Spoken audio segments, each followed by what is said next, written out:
sold in this rear differential for $120, and he gave me $100 cash, and then what? The rest is in credit? Nope. Of course not. Yeah. A 20-pack of gold toe socks. All right. And bartering. And then he's like, I'm like, what else you got, man? This is not $20. I'll take them. And then he's like, they're actually really good in the winter, like in the summertime, because like they're really thin. And he sold me. Imagine having an unopened pack of gold toe socks, but you couldn't just take another $20 out of the ATM. Yeah, and then then he tried to sell me them. I'm like, I'll take them. It's fine. Don't worry about it. I'm like, but what else you got in your fucking Volvo? And he's like, free Volvo, by the way. And he's like scrolling through all this shit in the seats, like looking for something. I'm like, I'm just letting him do it. Yeah, no, I want something important to you. Like, give me your license. I just had to let him do it. And he's like, dude, I have got this, just like this kid. Like, they're very similar. He's like, I've got this, I just made this split pea soup last night from scratch in a Tupperware. And I was like, you know what, man, just give me $100, give me the socks, and you've got a deal. I don't want your soup. Your split pea soup. Just from the floor. What, so you can poison me? The floor of his like dirty car.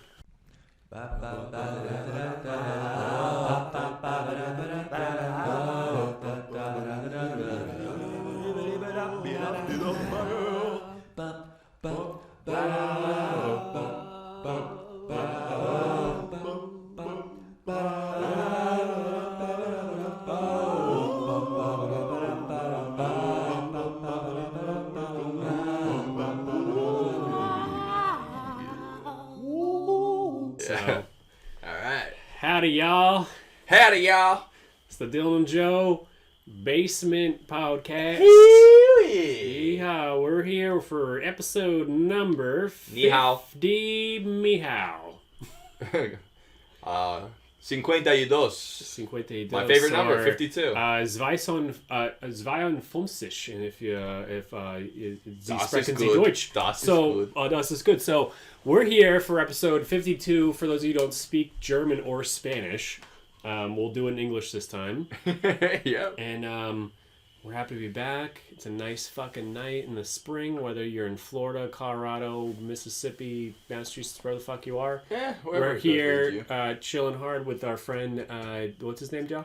DJ BP, our good pal. DJ BP, he likes a nice tap. I got to meet him in person for the first time. We got a new secret handshake. We're buddies, and he's going to be running the switchboard here, the X's and O's of the pod. He's going to be spinning the wheel for us. And that's right, folks. We're back to another Spin the Wheel episode. Spin the Wheel episode. It's been a long time. We haven't done it since episode 6, but Dylan brought up the idea, and I couldn't agree more. True. Let's spin the wheel again. Let's see what we got here. Yeah. Again, put a bunch of random words up on the wheel. And this time I have a couple of mystery tiles we might land on. That'll be a little fun surprise. Mystery tiles. Holy shit. I hope we get those. Who knows? I hope so, too. Yeah, and just for the record... 15 chance or whatever. Yeah, we're in. And just for the record, if you have a place that sells steak, it doesn't sell steak unless it sells cowboy hats. That's right. So, a delicious steak dinner. Me and Joe had some steak for dinner and a cowboy hat. So... Makes it taste that much better. Yeah, it's time. You want to get this fucking ball on the show, or Let's what? Spin the wheel, folks. All right, episode 50. We're going to let DJ share the screen.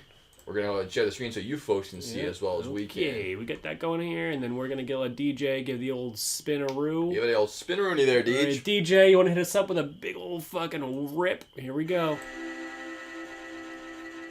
What will it land on? God, it could be anything. Ramrod? Skyscraper. Holy shit. Nice spin, DJ. Skyscraper. Interesting. So, I can start on skyscraper. Yeah, first thought, Burj Khalifa. Much like the porn star. That was one of my first thoughts, right? too. Yeah. Is that the same name? Yeah, that's her dad. No, Burj. it's not. Okay. Well, we'll confirm that later. We don't think it is, but... it's probably her great uncle or something like someone related, yep. Obviously, we're talking about, Mia Khalifa, as you all know. Yeah.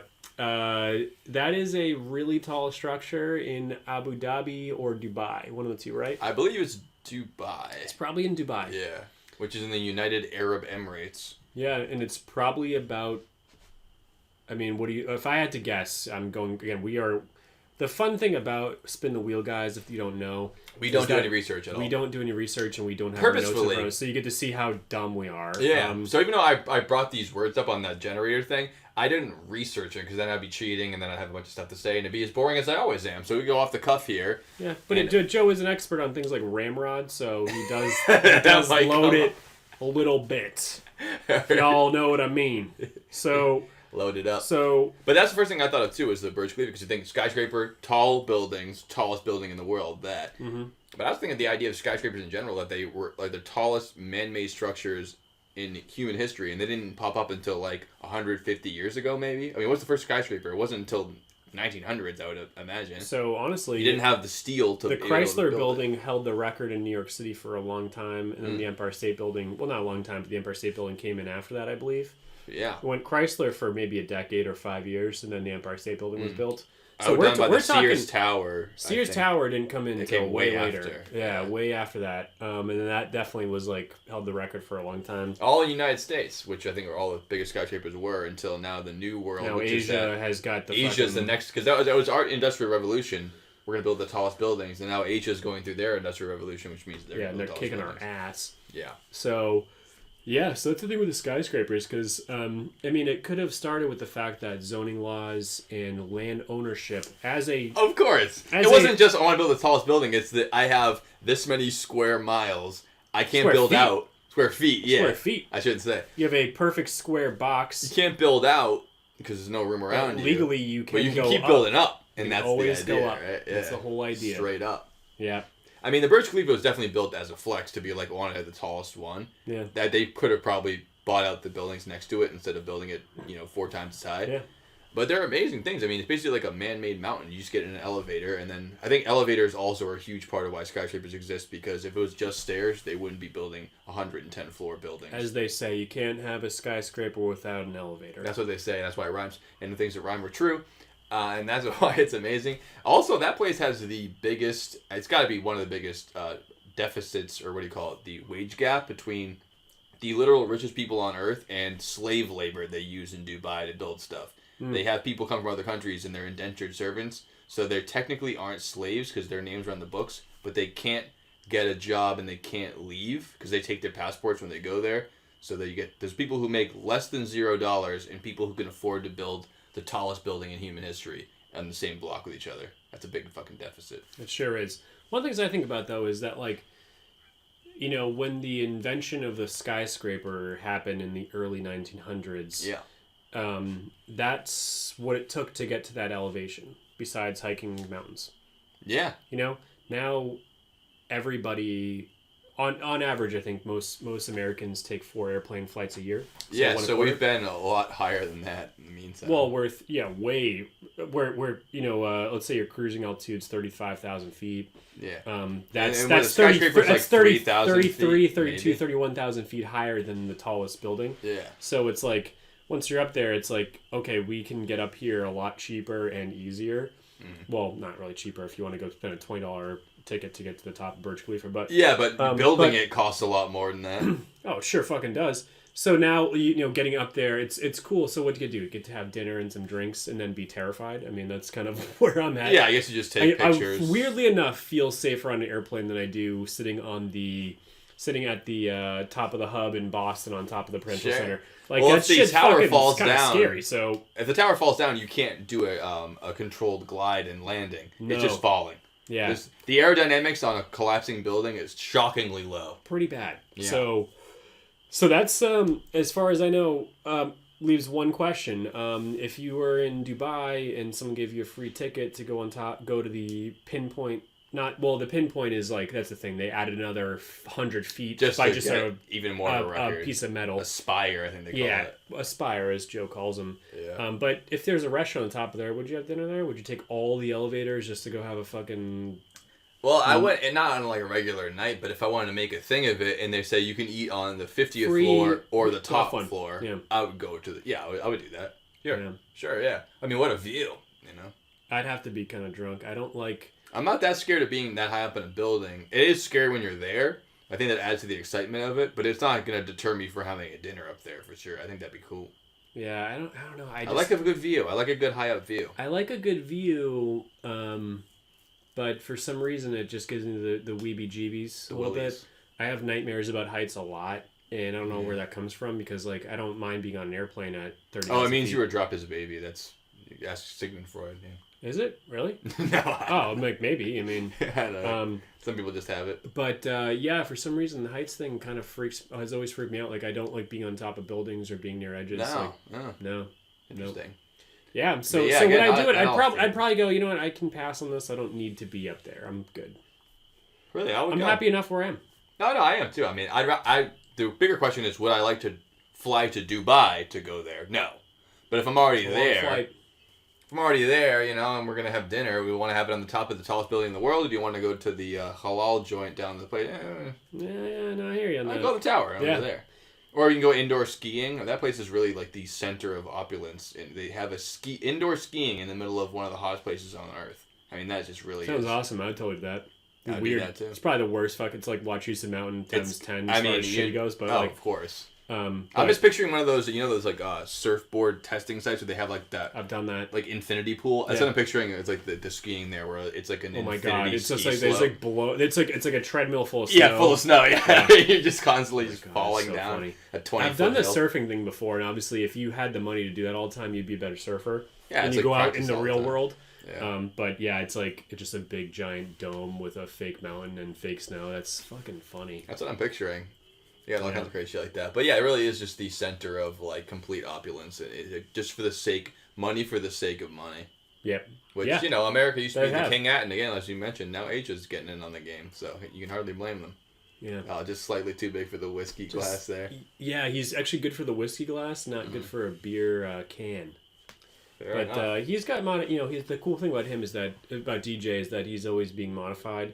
So we'll do a beer situation with him soon. You can add a couple cup holders in, and you can hold those up. No problem, cup holders. He's customizable and transformable. We do mostly cans here on the Dylan Joe Basin podcast, or more of a can. Yeah, we do podcast. More of a can jam. Yeah, more of a can jam, can instead of bottle podcast. Yeah. But he is definitely in the mood for a bottle opener, so we'll have to talk to his mechanic and primary technician. And then, of course, if gives his consent, then, you know. We can add a can opener right here. Oh, that'd be even better, right? That'd be belly funny. Button, just... Right, well... want to put a little lower? Yeah, reproductive organ, just can opener. Pop it right off there. Yeah, because he knows what's up. He's a funny dude, so... We'll be seeing more of him around, you know what I mean? So you better believe it. All right, let's try the next episode. The next spin the wheel again. All right. So no, there should be a button for. We have to see this. Eliminate. Yeah. Eliminate. Done. Okay. Thanks, Joe. Thanks, DJ. Sorry, I had to move the camera a little bit. All right, let's give it a old DJ. You want to give us the old spin, my boy? Spinaroo there, boyo. Let's hear it. Nice spin, dude. Nice fucking spin. All right, we're off to the race. That was good. Oh, mystery number three. What is this gonna be? That's the mystery bells. All right, I got it on my phone here. I had 3 mystery questions to ask Dylan specifically, and we could pop off of that. I have them numbered. My number 3 mystery question is, what is the best bullshit excuse to call out from work with? Like you're not sick. You have to come up with an excuse to call out from work. Either it can be one that you've used before, that you haven't used. I have one that I just have used in the past that it always works every time. And I haven't used it in many years because I don't really call out of work anymore. But when I was a young lad and something would come up like if I didn't want to go and something fun was happening, then I'd have to use this excuse that I have here. But you're not sick because usually they're... Because you could say if you're actually sick, it wouldn't be a bullshit excuse. It would be a legitimate excuse. Okay, then I got this. I'm talking about a bullshit... Easy question. Easy question. Yeah, it's a bullshit I thought it had nothing to do with the human body, is what you're saying. So, no, it can have anything... Problem. I mean, you could say you're sick, sure. Or you could say, anything. I don't want to put words in your mouth. Well, thanks for asking me, because I've figured this out a I figured you'd have a good time ago. Yeah.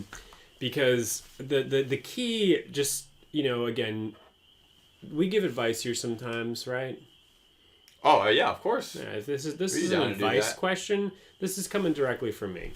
When I was a young lad, like in middle school, I realized that a lot of people are not as confident about themselves to be able to say things are embarrassing because they don't understand what embarrassing means. It means that you're thinking about other people think about you too much. And, Well, when you're a kid, the whole world revolves around other people think about you. You think. Yeah. And if someone doesn't know how to tie their shoes, you're a complete ostracized individual. But now that you're older, you can just embrace anything. Then I had I wasn't the perfect kid, and I definitely had thought of these things too. But I realized that I'm like there is a pros and cons list for things you can say to get out of things. Yeah. So.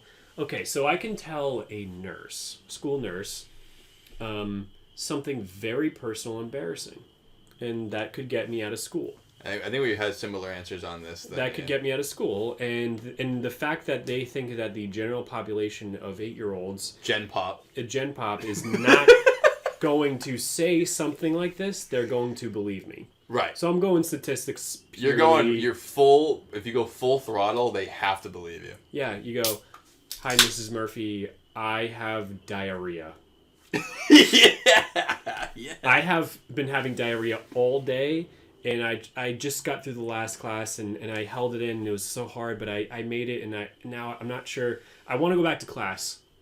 That's another key point. Really, you say you want to go. I want to go back to class, but what can I do to make sure this goes away? Yeah. You don't say I want to go home.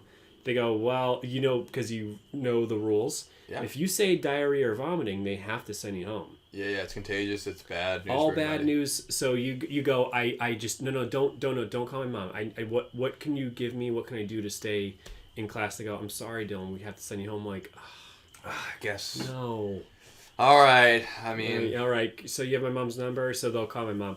So when it comes to this, which I'm sure also our parents must have loved. I mean, I can't relate to this because my mom was there. Yeah. So I would just have to go upstairs and stay at school anyway. Shit, literally. I never could do it. It's still in you, so I can tell. Yeah. So for me, not a problem, but this just translates to work though, because in work, if you just decide that it's embarrassing enough. Because diarrhea is, as you get older, is less embarrassing. It's still, most people won't do that, especially I mean, women. it's not fun to tell people, giving them the picture of like I'm liquid shitting out my ass uncontrollably. It's not a fun picture to tell people. In the stalls, it's a bad first office, date. Yeah, exactly. So it just typically has to be very, very personal and embarrassing, like something you wouldn't tell someone to hold, because it can change people's thoughts of you. So I don't mean to jump on here, but I have the exact same answer.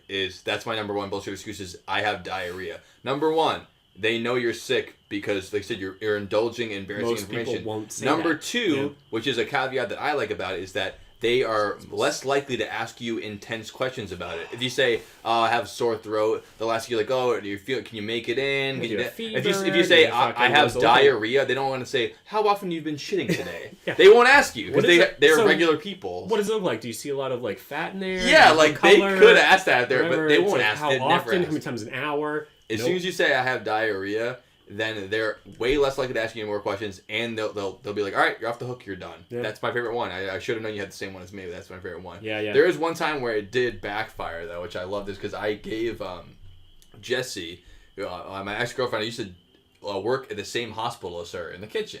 And you gave her diarrhea? And I gave her diarrhea many times. No. She wanted to call out from work. I already had the day off. And I don't know, it was probably something we were all gonna hang out, and I'm like, just call out, we're probably in this basement here, for example. Excuse me. Diarrhea. Excuse me. Sorry, folks. One more for the road. And so I told her, why don't you? I'm like, just call it. She's like, I don't know what I'm gonna say. I don't want to lie. It's hard lying at people at work because, if you're a decent person, you don't want to lie about it, but you want to call it sick, and you don't want them to ask questions. And the more of an asshole your boss is, the more they'll grill you, and once you call out, they go into you're coming in mode, and then they start trying to convince you to come in. You have to hold your ground. Oh, shit. Yeah. You have to. Oh, yeah. Because I've seen people come in after they called out, and I'm like, you son of a bitch. Like, they already are putting points against you. You already fucked up. So just call out then. Yeah. So if you call out and then come in, you have to work, and they think you're lazy. Mm-hmm. So it's a lose-lose. So I told her it goes for anything in life, actually. It is. If you make a decision to make a statement or a decision in any way, shape, and form, never back out. You can't. I have a few very it's a lose-lose when you back out. that I hold myself to, and one of them is if I make a decision, I've learned through the hard way that just like that, if they say, all right, well, you're having shitting out your fucking shorts, just try to come in. Just wear a diaper. It's okay. We're not going to worry about it. We'll give you half the work. Nope. You say, look, sorry, can't do it. Already committed. Do not try to prove it anyway. Yeah, because you don't win at all. No. So I said, here's the thing you do, because I used it in the past. I go, say you have diarrhea, then they won't make you come in, and they won't ask you questions. Plus, you're a woman, and they're even less likely to ask you about any issues you need to be in the bathroom. Absolutely. And especially if you have a male boss, they don't want to ask about all that. So she does say that, which is, I was laughing my ass off, obviously, because hearing her call in work and say, I have diarrhea, and knowing that she doesn't. Yeah. I feel like the three of us have... We're going to, smoke weed and, go to the movies or something. have had this conversation. I mean, I feel like she got this from us. Yeah. No. We're like, hey, look... This is the idea. She didn't come up with herself. I go, say that. Yeah. So she says that, and I did forget about this wrinkle of the thing, is that she worked at a hospital. So when she said, I have diarrhea, they said, okay, don't come in. And you can't work for multiple days, and we need to test you when you come in for norovirus. God damn. I was like, whoop, that backfired. So, she had... Backfired? Best case scenario. Well, I mean, yeah, but it really was... You don't get paid time off at the hospital, so she was out a bunch of money. When she had to come in, she had to go through, testing, and they wouldn't let her do all... It was... Anyways, I'm still... I think she and I were still glad she got the day off, but it was much more of a backfire, to do. It was... We have people... quizzing you about your... the last thing you want now is the next day after you lied, you'd be like, all right, tell me all the details about all the shits. What did you eat? When did you catch it? Yeah, it just backfired to be like, I don't want to have to prove this shit. And in any other job, you wouldn't have to work for a hospital. Don't use the diarrhea excuse. It doesn't work as well. Or use it. Let's look at the day off, but there's a lot more repercussions where if you call out of, Staples and you have diarrhea, the next day they don't ask what your water versus solid consistency is in your number 2 movements. Yeah. So... That's a good point. So before we wrap this up, because I can't use this excuse yet, but I'm very, very, very much looking forward to this, because I think it's the ultimate, because I've seen it work for everybody. Okay. Is if anybody's on the fence about having a kid because they are worried about the state of the world, what their kids are exposed to, the world is tough to live in, why would you ever bring a kid in this world? Yeah. Don't worry about that. Don't worry about it at all. I have no one to have a kid with. Don't worry about it. Yeah. Don't worry about that. Just remember the fact that you can get out of anything if your 2-year-old's sick. Which is a lie. Gotta take care of my kid. Yeah, exactly. Oh, sorry, little Johnny's got a fever. I can't come to work today. People do it all the time. They go, no one's gonna go, well, it's like, no, he's out of school, and no one's here, I gotta do this. My child is ill. The ultimate excuse, so have a kid. It is. You will not regret it. For all the 110 times where it's true and it ruins your day, the one time you can cash it in, cash that shit in. Anyone, wedding you want to go to? Just... Kid's sick. Kid's sick, sorry, he's shitting himself. Court date, kid's sick. Court date.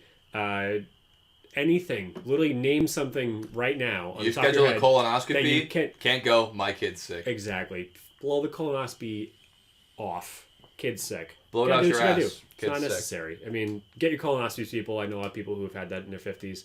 Just get it. But, sure. Yeah, no, for real. Have a kid. Ultimate excuse because they have diarrhea. So all of a sudden, you don't have diarrhea. They do. Mm-hmm. And you're not trying to prove anything to nobody. Yeah, you might be the boy who cried diarrhea because next time when your kid actually is sick, you actually will be sick. That's right. No. That's right. So, as someone who got hand, foot, and mouth disease from someone else's kid at the office... that's the worst thing ever. Shit fucking happens, man. So... We're back in the game. You're not sharing screen yet. Also, we just should duplicate. Screen. We should just duplicate it. No, because then I get to go back and forth so you can see us. It's all good. DJ's in control here. Yeah, I meant to say that we're supposed to put the piece of paper in front of the screen so that we can't see ourselves the entire time. I'm not looking. Yes, you are. No way. Yeah, I've been watching you the whole time. What do you mean? I haven't even looked at myself at all. You've been looking at yourself the entire episode. No way. You haven't looked at the camera one time.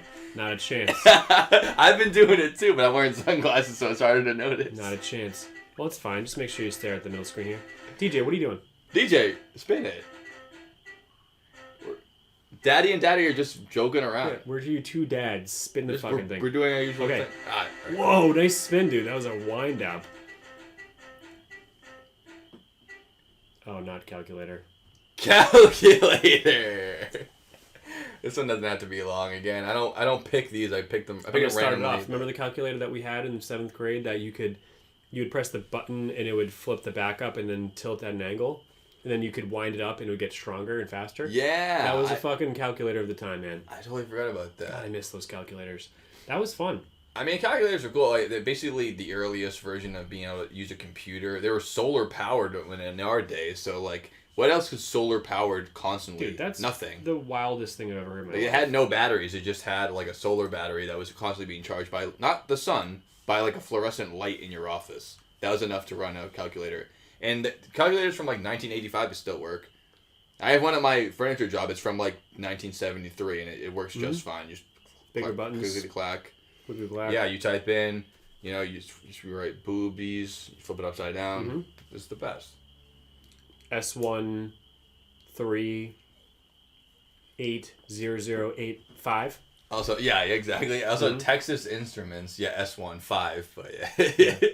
The Texas Instruments, what a funny name for a technological company. You know how your technology comes from? Texas. Yeah. But I just thought the classic thing to bring up is that the teachers, we've said this 100 times. You're never going to have one of these in your pocket all the time. It's like, well, yes, you are. Tough shit. Yes, you are. It took less than 10 years for that statement to be And I don't even know what false. teachers tell kids now. They just can't even tell them that. They just go, use your phones on the test. Yeah, what do they do? I don't know. I guess they just try to...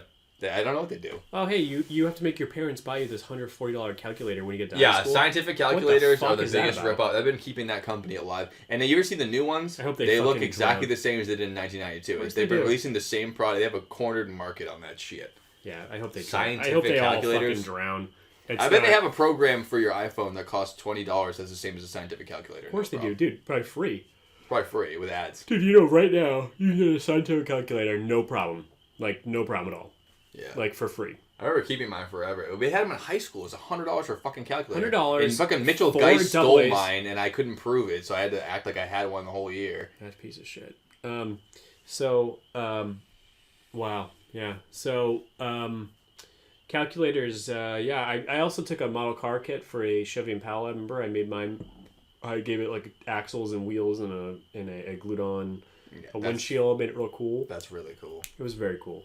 You really can't beat it. Can't beat it with a stick. Yeah, big things. Anyway, all right, nothing else lame. really to say besides sex instruments. We don't need them Suck anymore. my foot and every single, even if you have a fucking $20 Google Notepad laptop, it still has a calculator on it.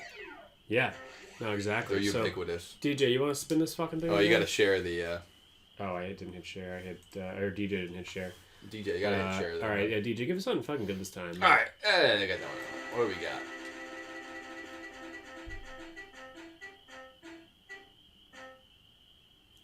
Glorious. First thought is Inglourious Bastards. Oh, good first thought. Inglorious. It would be the opposite of glorious. Opposite of glorious. But they are still glorious. They are glorious. Yeah. But I think the inglorious part of that is that it's like an unsung hero. Because in that story, it's that the understanding is that they all were like, say, what do you call it? Like special ops. So like all that could have happened. And you wouldn't even have known there was this whole unit of guys. Fucking hopes. There was a lot of stories that were like that in World War II, for sure. Yeah, like Operation Valkyrie. Yeah. Didn't hear about that until the movie came out in like 2012 or whatever. Yeah, I never saw it because it looked is it? Should I watch that? No, it's not good. I didn't think so. Yeah. It's one of those things where like you hear about it and then you don't hear about it for 20 years. I feel like it's a little like watching Jag, where they give you like 5 seconds of fun and then they bring back to the courtroom. Yeah. I mean, it's Tom Cruise and it's like, it's most of it's like a spy movies, but so most of it's like dialogue in like rooms and people like worried about stuff. I'm not looking for talking as much. Like I want to see, I don't know. Yeah, it's less 007, more Bridge of Spies, where it's like much more heavy dialogue, intrigue, and much less action. Heavy dialogue bothered me so much because I've just been forced to watch what's that terrible show, Gilmore Girls. Oh yeah, dude, I can't. I've never seen that show before. Dude, I can't do it, man. Like it's just. I love me some entertaining dialogue, but not if it's me too. But boring. It's gotta be like quippy and smart. Gilmore Girls is one rich girl who is actually in herself. She's a dichotomy of everything she believes in because she's a hypocrite. Yes. That's what I'm saying. Isn't she like best friends with her mom or something? Isn't that like the conceit? Yeah, she's like a single mom. They're like 20 years apart, and she, all of her problems are so stupid. Yeah. You know, and relatable all she does is just fucking talk. You know, like sometimes you gotta take. You gotta think like, and stop talking. Or not even think, just do. I don't know. It's just constant talking, and I'm like, it's just too much talking. Like just way too much talking. Like what is she talking? Like why is she talking so much? You know, like I can't even deal with it. So, anyways, Glorious, great movie too. Paths of Glory. Anyone who doesn't know about this movie, fuck, is that a good movie? I don't think I've seen it. It's with my boyfriend, and his name is holy fuck, Ryan Gosling. No, it's from like the 50s. He's in 23,000 Leagues on the Sea with the blonde hair. Oh, Kirk Douglas. Kirk Douglas, who's Douglas's father. Michael Douglas's father. Michael Douglas's It's weird to think Michael Douglas's father was famous because Michael Douglas is like 10 100 times better than Michael Douglas, and his dad was like 150. Yeah, and I think his dad might be still alive. He's like no, he's not dead. He's not dead. Yeah, he's like in like one of those. Or he might have just died. Something he's like. Literally he's in one of those like Fallout sci-fi machines where like his brain's hooked up to like a computer and like he's like immortal, but his actual body has been decaying for the last 50 years. Kurt Douglas is the epitome of men. He's got it figured out. Oh completely. He is the fucking shit, dude. Michael Douglas isn't. Fuck him. I still think Michael Douglas is cool, but I mean, he's not in comparison. Man. No, it's not even close. Not even close, man. When's the last time you played a turtle shell ukulele to a bunch of sailors on a ship? And everyone loves you, and you're cool. Yeah, Michael Douglas is more of like the I wear a suit like I'm a suave shark douchebag guy. Blow me. And Kirk Douglas is like I could literally play a ukulele and be more badass than you. So. Yeah, exactly. Yeah, that's what I'm saying. Yeah, just wear a shirt like that, play ukulele on a fucking ship in the 1800s, and just be cool. I mean, just be yourself and take control of a bunch of men. Kirk Douglas has got it figured out. He's in a movie called Paths to Glory. Okay, yeah. And it's about he's a colonel. He's an officer in World War I in the trenches, and it's an unbelievably well filmed black and white movie, and it's just so good because I just can't believe it's just so. And it is so crazy thinking at that time when they're filming it. It's like when we're going back filming Vietnam, it was like recent. To them, World War I was like recent. Yeah, it was like 30 years ago. Vietnam to them, Yeah. It's like literally it's closer to them than Vietnam is to us now. Yeah. It's like the Desert Storm for us right now. That's how far away it was. Insane. It's so crazy. So that's how it was, and the name itself, Path to Glory, just shows that the whole movie shows that there's just no glory at all. So there's no true glory in war. No true glory in war. But glory and war are so synonymous. That's how you get the glory of the heroism and all that shit. Which makes me think of that movie Glory, which is that Civil War movie. Have you ever seen that one? We might have watched it in school, did we? It's I don't think I saw it in school, but it's it's Denzel, it's Matthew Broderick, it's it's about the that Massachusetts all black regiment. You know how they have that statue in Boston? Yeah, I do. And it's a very fucking good movie.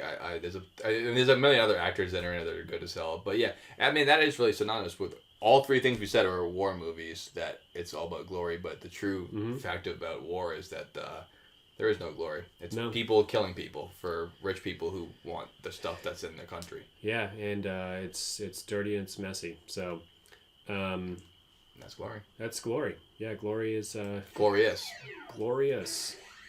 So all right, let's DJ. do one more and take a commercial. Yeah, commercial break after one more. DJ, what do you think about that? DJ, what do you think? One more. Come on, DJ. DJ, you can get yourself another beer, whatever you drink. I think DJ is more of a tequila guy, but we'll see what he gets. Oil can, marijuana. Okay, Tin Man. Where will we land on this one? We'll land on torrent. I don't even know what that means. So torrential. Yes, there's two meanings to that. There's one more modern meaning. Yeah, it means a huge surge of water, a torrent. So like torrential downpour would be like a huge surge of water coming from the sky. Wow. And the more modern term is when you rip shit from the internet. Like uTorrent, RipTorrent. Okay. It's like there's the idea of flowing information through there. Wow. But what do you think of when you think of like a surge of water?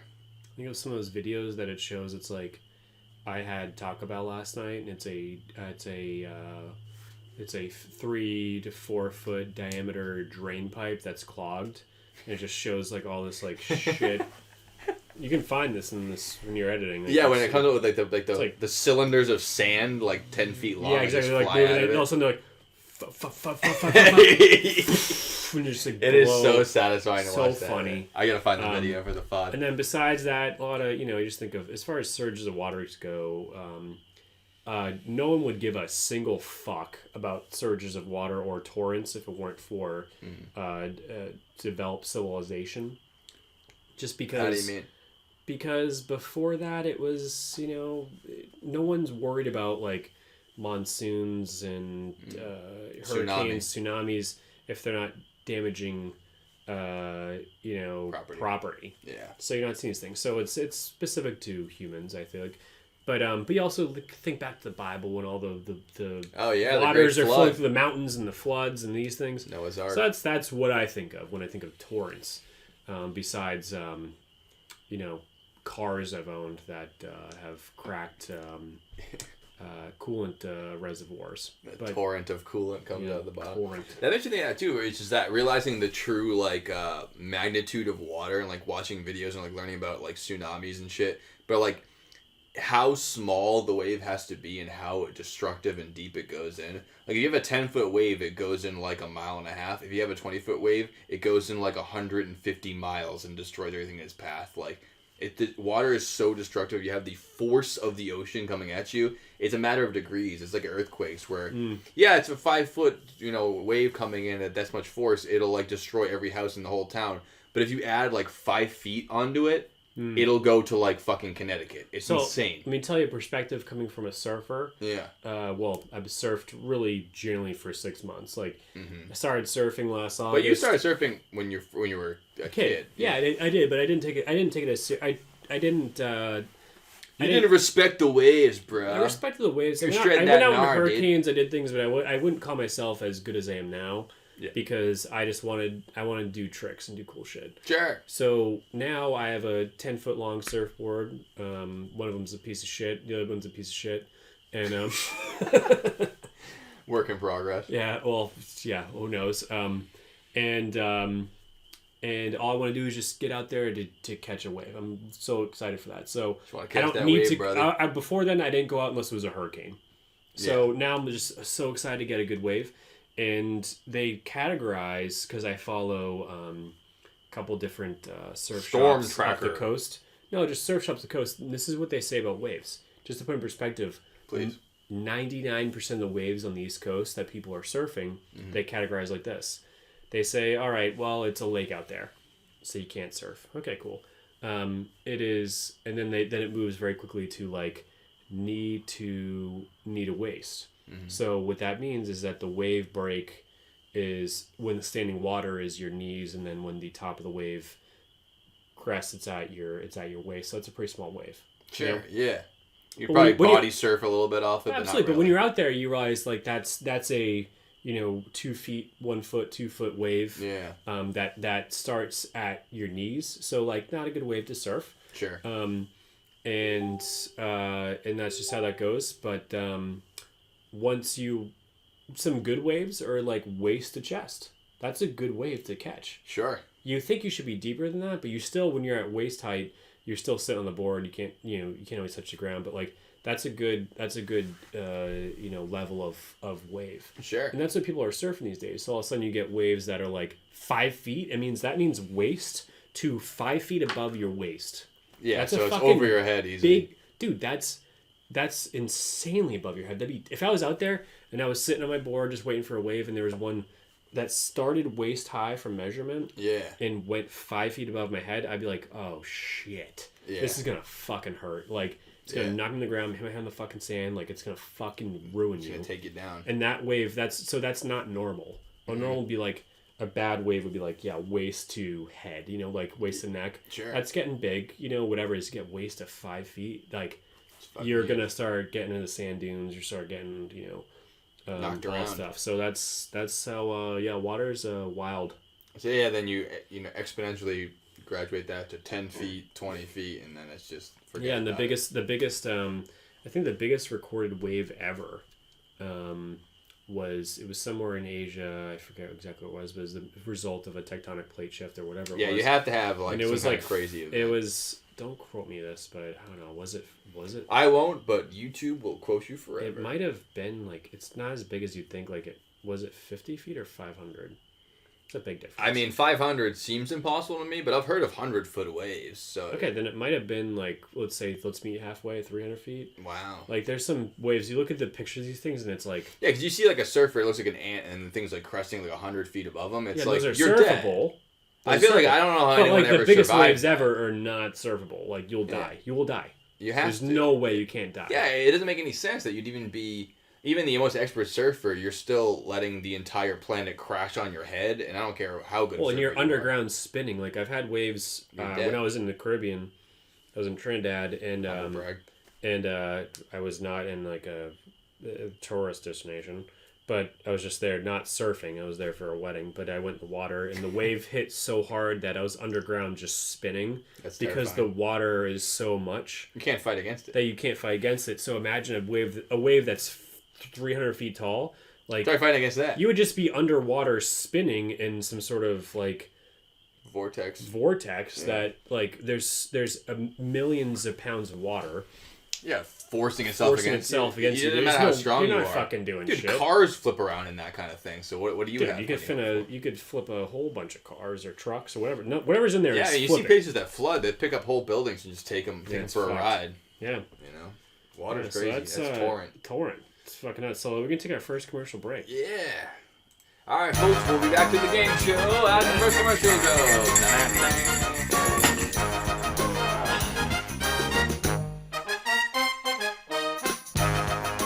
The Don and Joe Basement Podcast is brought to you by Kangaroo Meat. Overpopulation's no joke, folks. You can be part of the solution with delicious, juicy kangaroo meat. Alright, mate. Get yourself a slice or two. Ooh, boy.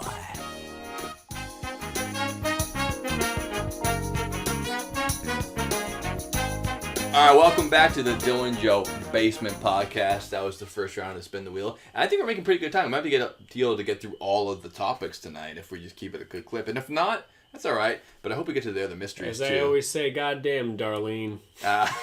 You always say that. Y'all always saying that. We got getting through all the topics. You know, here at home. All right, well, we're going to do another Spin of the Wheel here. Dylan Joe Basement Podcast, and we're about to... get things up next with our jingle bells and our haphazardly DJ BP spin the wheel. All right, DJ, will you give us another spin there, boy? We do appreciate you. And right, DJ's gonna give us a spin. There we go. We're gonna land on Beehive. Beehive. You better beehive, or you're not gonna get any presents for Christmas. Well, Mama says that she's going to come out with a belt if I don't go down. We've been talking about leather in the commercial break, if you couldn't tell. A beehive. My first thought, honeycombs. Great cereal. Oh, shit. Dude, I forgot about honeycombs, man. They've been shaped like a honeycombs. Beehive. I feel like they did get worse from 2010 on. I feel like before that they were better. They were more fluffy. All sugary... Like, bad for you stuff has gotten worse because they've tried to make it healthier and save money. No one's trying for that, yeah. I mean, I understand, like, trying to make cereal healthier is a noble goal, but if you're feeding your children candy for breakfast, then just have it be candy. Yeah. It's strange to be like, well, I want the honeycombs to have 2% less sugar. It's like, well, if your kids eat honeycombs every day, it's no difference. Yeah. It's my, like, whole Diet Coke argument in my head. Where it's like, if you're gonna have a soda, why think that Diet Coke is like slightly changing the whatever the calorie count or whatever? Like you're still having like all this shitty stuff for you, so why not just go whole hog? Like with the decision making, if you're gonna go in, don't half-ass it. Then you lose twice. You had soda and it was the worst version, and don't even get me started on people who prefer Diet Coke. It drives me insane. And not only do people prefer Diet Coke a lot, it's the #1 selling soda in the world. Diet Coke. Diet Coke is? Yes. You kidding me? By a long shot. Wow. Coke is like... I mean, Donald Trump said this, but... and he's usually right. The only people you see drinking Diet Coke are fat people. Well, That's like saying the only people who drink water are fat people, and 60% of America is overweight. So yeah, the law of averages means that most people who drink sodas drink Diet Coke, and most people who drink sodas are fat. So kind of works out that way. I don't know what Diet Coke is. It's a bunch of chemicals, but like my thing is like they just use sugar substitute instead of regular sugar, right? But it's the same fucking thing. But it's not like they're using Splenda or anything. It's like aspartame or something. It's it's like aspartame or something. It's been around for so long. So my thing is, I think that everybody would be healthier for sure if there wasn't corporate greed. Corporate greed is the problem. And for example, if you go, I was in Europe one time and eating Pringles, and I looked at the jet setting all over the world. I looked at Caribbean, surfing. You're in Europe, looking at Diet Coke. Jesus Christ! I was looking at Pringles actually because I got some Pringles on a little like ferry, and the Pringles had like 5 ingredients. It was like potatoes, water, salt, paprika, and like some other soy, something maybe. Something. That was it. And then I googled the same flavor Pringles in the United States, and it's like a book of shit. So that's really the problem. Diet Coke is one of those pieces. Is that like. If you want to have Coke, chemicals stuff. If you want to have Coke, be like, hey, that's fine. Nothing wrong with Coke. Get that Mexican Coke with the sugar cane. Bingo. So if you have Coca-Cola in the U.S., it's like water, caramel color, high fructose corn syrup, a bunch of preservatives, a bunch of bullshit, whatever the fuck. Barely, it's like sugar's not even on the list because there's just high fructose corn syrup, which is cheaper and easier to make and more sweet. That's a whole other so use less of it for high cheaper, fructose corn syrup and more flavor. So if you go to Mexican Coke, it's the same thing. It's water, sugar, and like caramel color flavoring and like a dye or something like that. So and it's fucking better, dude. Oh yeah. So it's way better. And again, every time I go to Mexican Chipotle Coke is or what like is up. a Mexican restaurant where they have the shipped in like Fanta and Coke in the bottles from Mexico. It's better. I always get it because I'm like I'm not gonna have this. I'm not gonna get it from like a regular restaurant because they don't have them there. But it tastes so much better. And also out of the glass bottle, there's something about it. Something like a glass bottle, but there's nothing wrong. There's again, if you overdo it, fine. But high fructose corn syrup is a problem with like diabetes because it's you get way too much way easily and it's sweeter. So if you stick to just sugar, your just chances of getting that fat and that fucked up are less. So anyway, but back to beehives. Back to beehives is that one, it's one of the best bars in Boston. Two, never been. You should go sometime. It's fucking great. We should go. It's really. I think it's also the name of Beyonce's fan club. That's a quick aside. Makes sense. For all our beeheads. Always had a good time. Good burger and good beers at Beehive. Good bands. But like they're like local bands. You know, listen to reggae, you go to Beehive. And then besides that, Local Honey is just fucking great, and that's a Beehive. I watched in the new Jackass. They put. I think the first fucking scene is it Steve-O? That's good. No spoilers. It's the first scene, folks. Just the trailer. Yeah, it's just the first scene. They put a queen bee on someone's penis. Oh no. Oh yeah, it's bad, dude. It's bad. They don't like that. I had a hard time watching it. Like it wasn't even funny. I was like, dude, no way. I mean, the one where he puts a mouse costume on his dick and the snake bites it, that was enough to make me want to turn this is way worse. Oh my god. Imagine your dick, like again, like I didn't know that they did this, but it's Steve-O's dick and balls right there. He's been sober for like 15 years, so like what are you doing that for? I don't understand that at all. Well, like, it made me think. I was like, you know, when you think about meaning and purpose and whatever it is, I was looking at the show. I'm like, why are you guys even doing this? Like, it just has no meaning. Like, well, at this point, obviously, they pay them 4 times the amount that they paid them for Jackass 2. Sure. In Jackass 1, they paid him like they bought him lunch.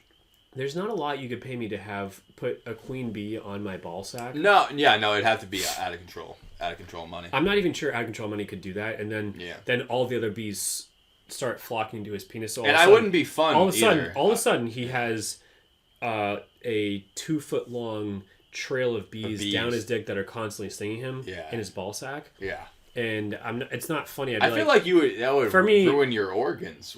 That much bee venom in your balls. Dude, the entire movie is just people getting hit in the balls with things. Resilient balls. And as someone who's been hitting the balls more than anybody I know. Yeah.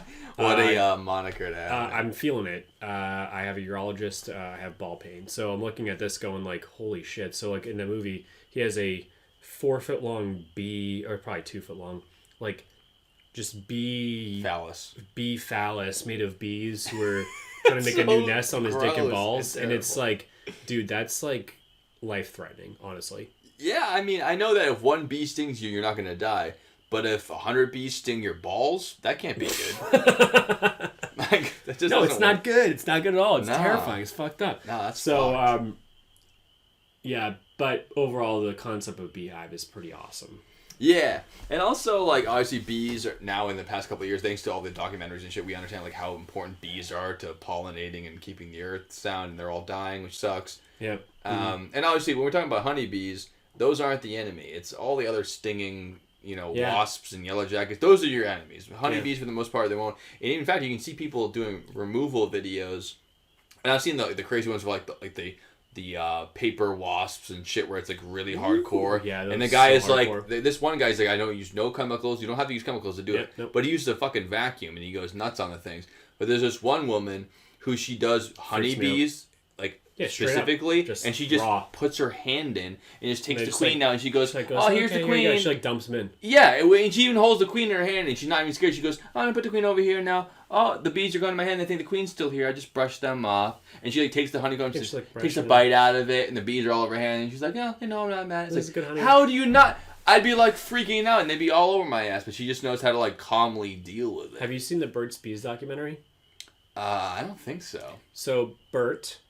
I know about Beeson though. You know about Beeson? Beeson. The kids used to be into it. You take Burt's Bees chapstick and you put it on your eyelids and you get fucked up. Oh, dude, holy shit! I forgot about that. What do you mean fucked up? Beeson. No, it's burns. like just burns. It's like it's like snorting Smarties. It's like you just can't get okay, drugs, so gotcha. you're like, oh, it feels weird in my eyes. Dude, I think we all Beesoned actually. This definitely came out around the time when we were in high school. I mean, I probably this has got to be a little after our high school. No, I definitely Beesoned, dude. No, you're a Beeson ahead of the game then. I think so. Always Beeson. If I can find the video of the kid doing the Beeson rap, I'm putting it in for the next commercial. I'd Beeson right now if you had it. Let's get Bees. I have it in my car. A little Burt's Bees chapstick. I'd put on my eyeballs. Let's fucking do it. I promise I can handle it. Hell yeah.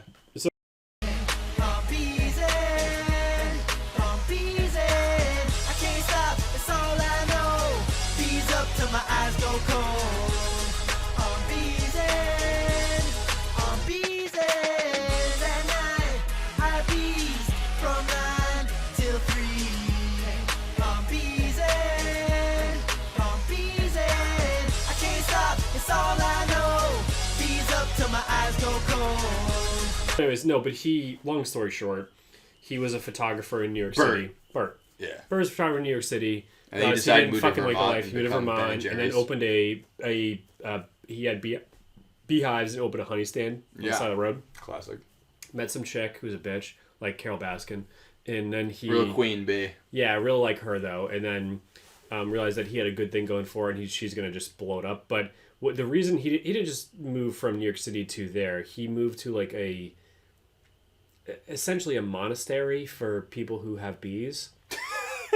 I don't really know. There's got to be a funny name. No, but he learned how to handle bees there from a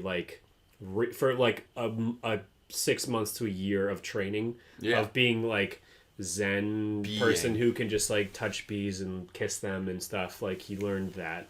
Yeah, I feel so it didn't take like all of a sudden you can do that. It was a massive amount of training for him. This must be what that lady does. On a spiritual level for him to be able to do this. So he was able to just go and just do everything. And these people still get stung every now and then. Of course, yeah. Even if you're a perfect beekeeper, you still get stung. But I mean, imagine like a normal person like us, it would be in the hospital if we did that. And I'm not even allergic to bees. And I am. So absolutely. So, but just like Timothy Treadwell, the bear guy, there's always one. The grizzly man. So if you have 1,000 bees, there's always one bee that probably doesn't like you. So exactly right. So yeah, so that's beehive. Beehive yourself. Beehive. You gotta go share the screen again. Sorry, I keep popping it out so we have the secondary view. Because after it stops spinning, it's really not a whole lot to be gained by watching the wheels sit there the whole time. Yeah, I agree. DJ knows. All right, DJ, that was Beehive. Let's do the next DJ, one. give us the old spin. Let's see what's up, man. Yeah. Where it stops, nobody knows. We're landing on mystery number two. Man. All right. Oh yeah. Mystery box. All right, that's my second question from the mystery. And that's why I labeled them by the numbers, so I wouldn't be cheating and just doing whatever my favorite one is. Yeah. Mystery number 2. Best planet other than Earth. Shit. And I'm willing to argue with you about it.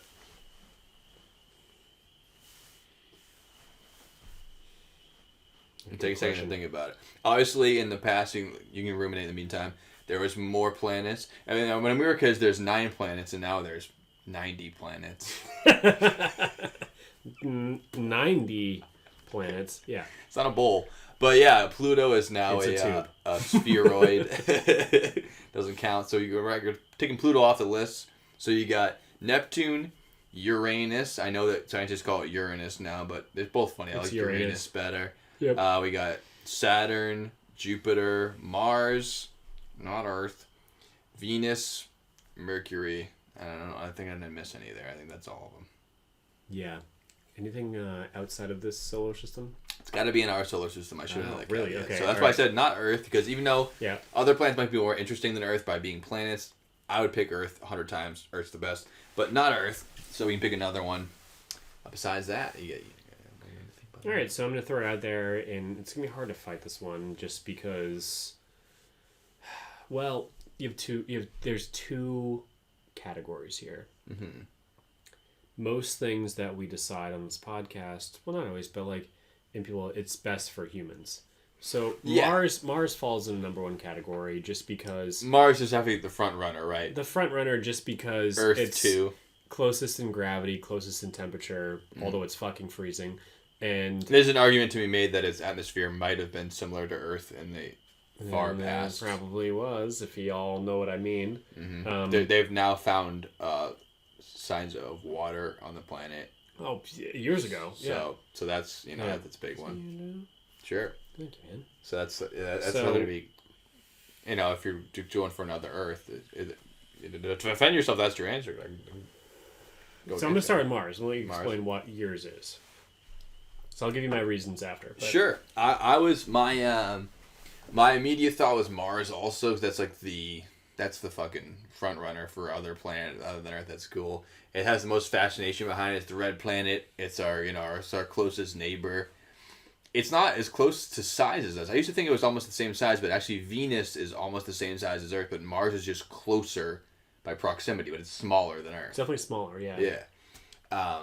And it looks red because of the way that the sunlight glows off of it from outer space, but you're actually there. It doesn't look like it's red all the time.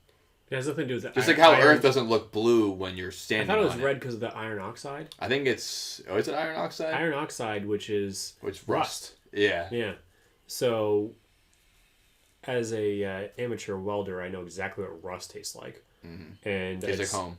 Tastes just like home, but it's all over me, like metal, whatever it is, and I feel like the entire planet is... I can tell what it tastes like. Hell yeah. And specifically smells like. So if you take a carbon blade, which is any angle grinder, and cut a piece of metal, you get a certain smell, and I feel like that's what I'm trying to think. It's for everyone else. Because unless you weld, cut metal, or heat up metal in any way, whether you are taking off and on bolts and nuts, you don't necessarily know the smell of metal that well. Mm-hmm. You probably only smell it when you take change out of your pocket, and then the sweat. Yeah, he smells like paint. Combines with the That's the thing too about touching metals is that if you just smell a coin, it doesn't smell like anything, but when it interacts with your skin, that's what starts releasing that scent when it's breaking down the ionizing exchange between the metals in your skin. So you have a good point. It could smell and taste like that. Because you have salt in your skin. So so a good point is that very similar smell would be a penny. Yeah. So that's copper. But smell a penny on a table and then rub your hands in pennies and smell your hand, it's a totally different smell. Yeah, so that's as close as you get. It's actually not as pungent.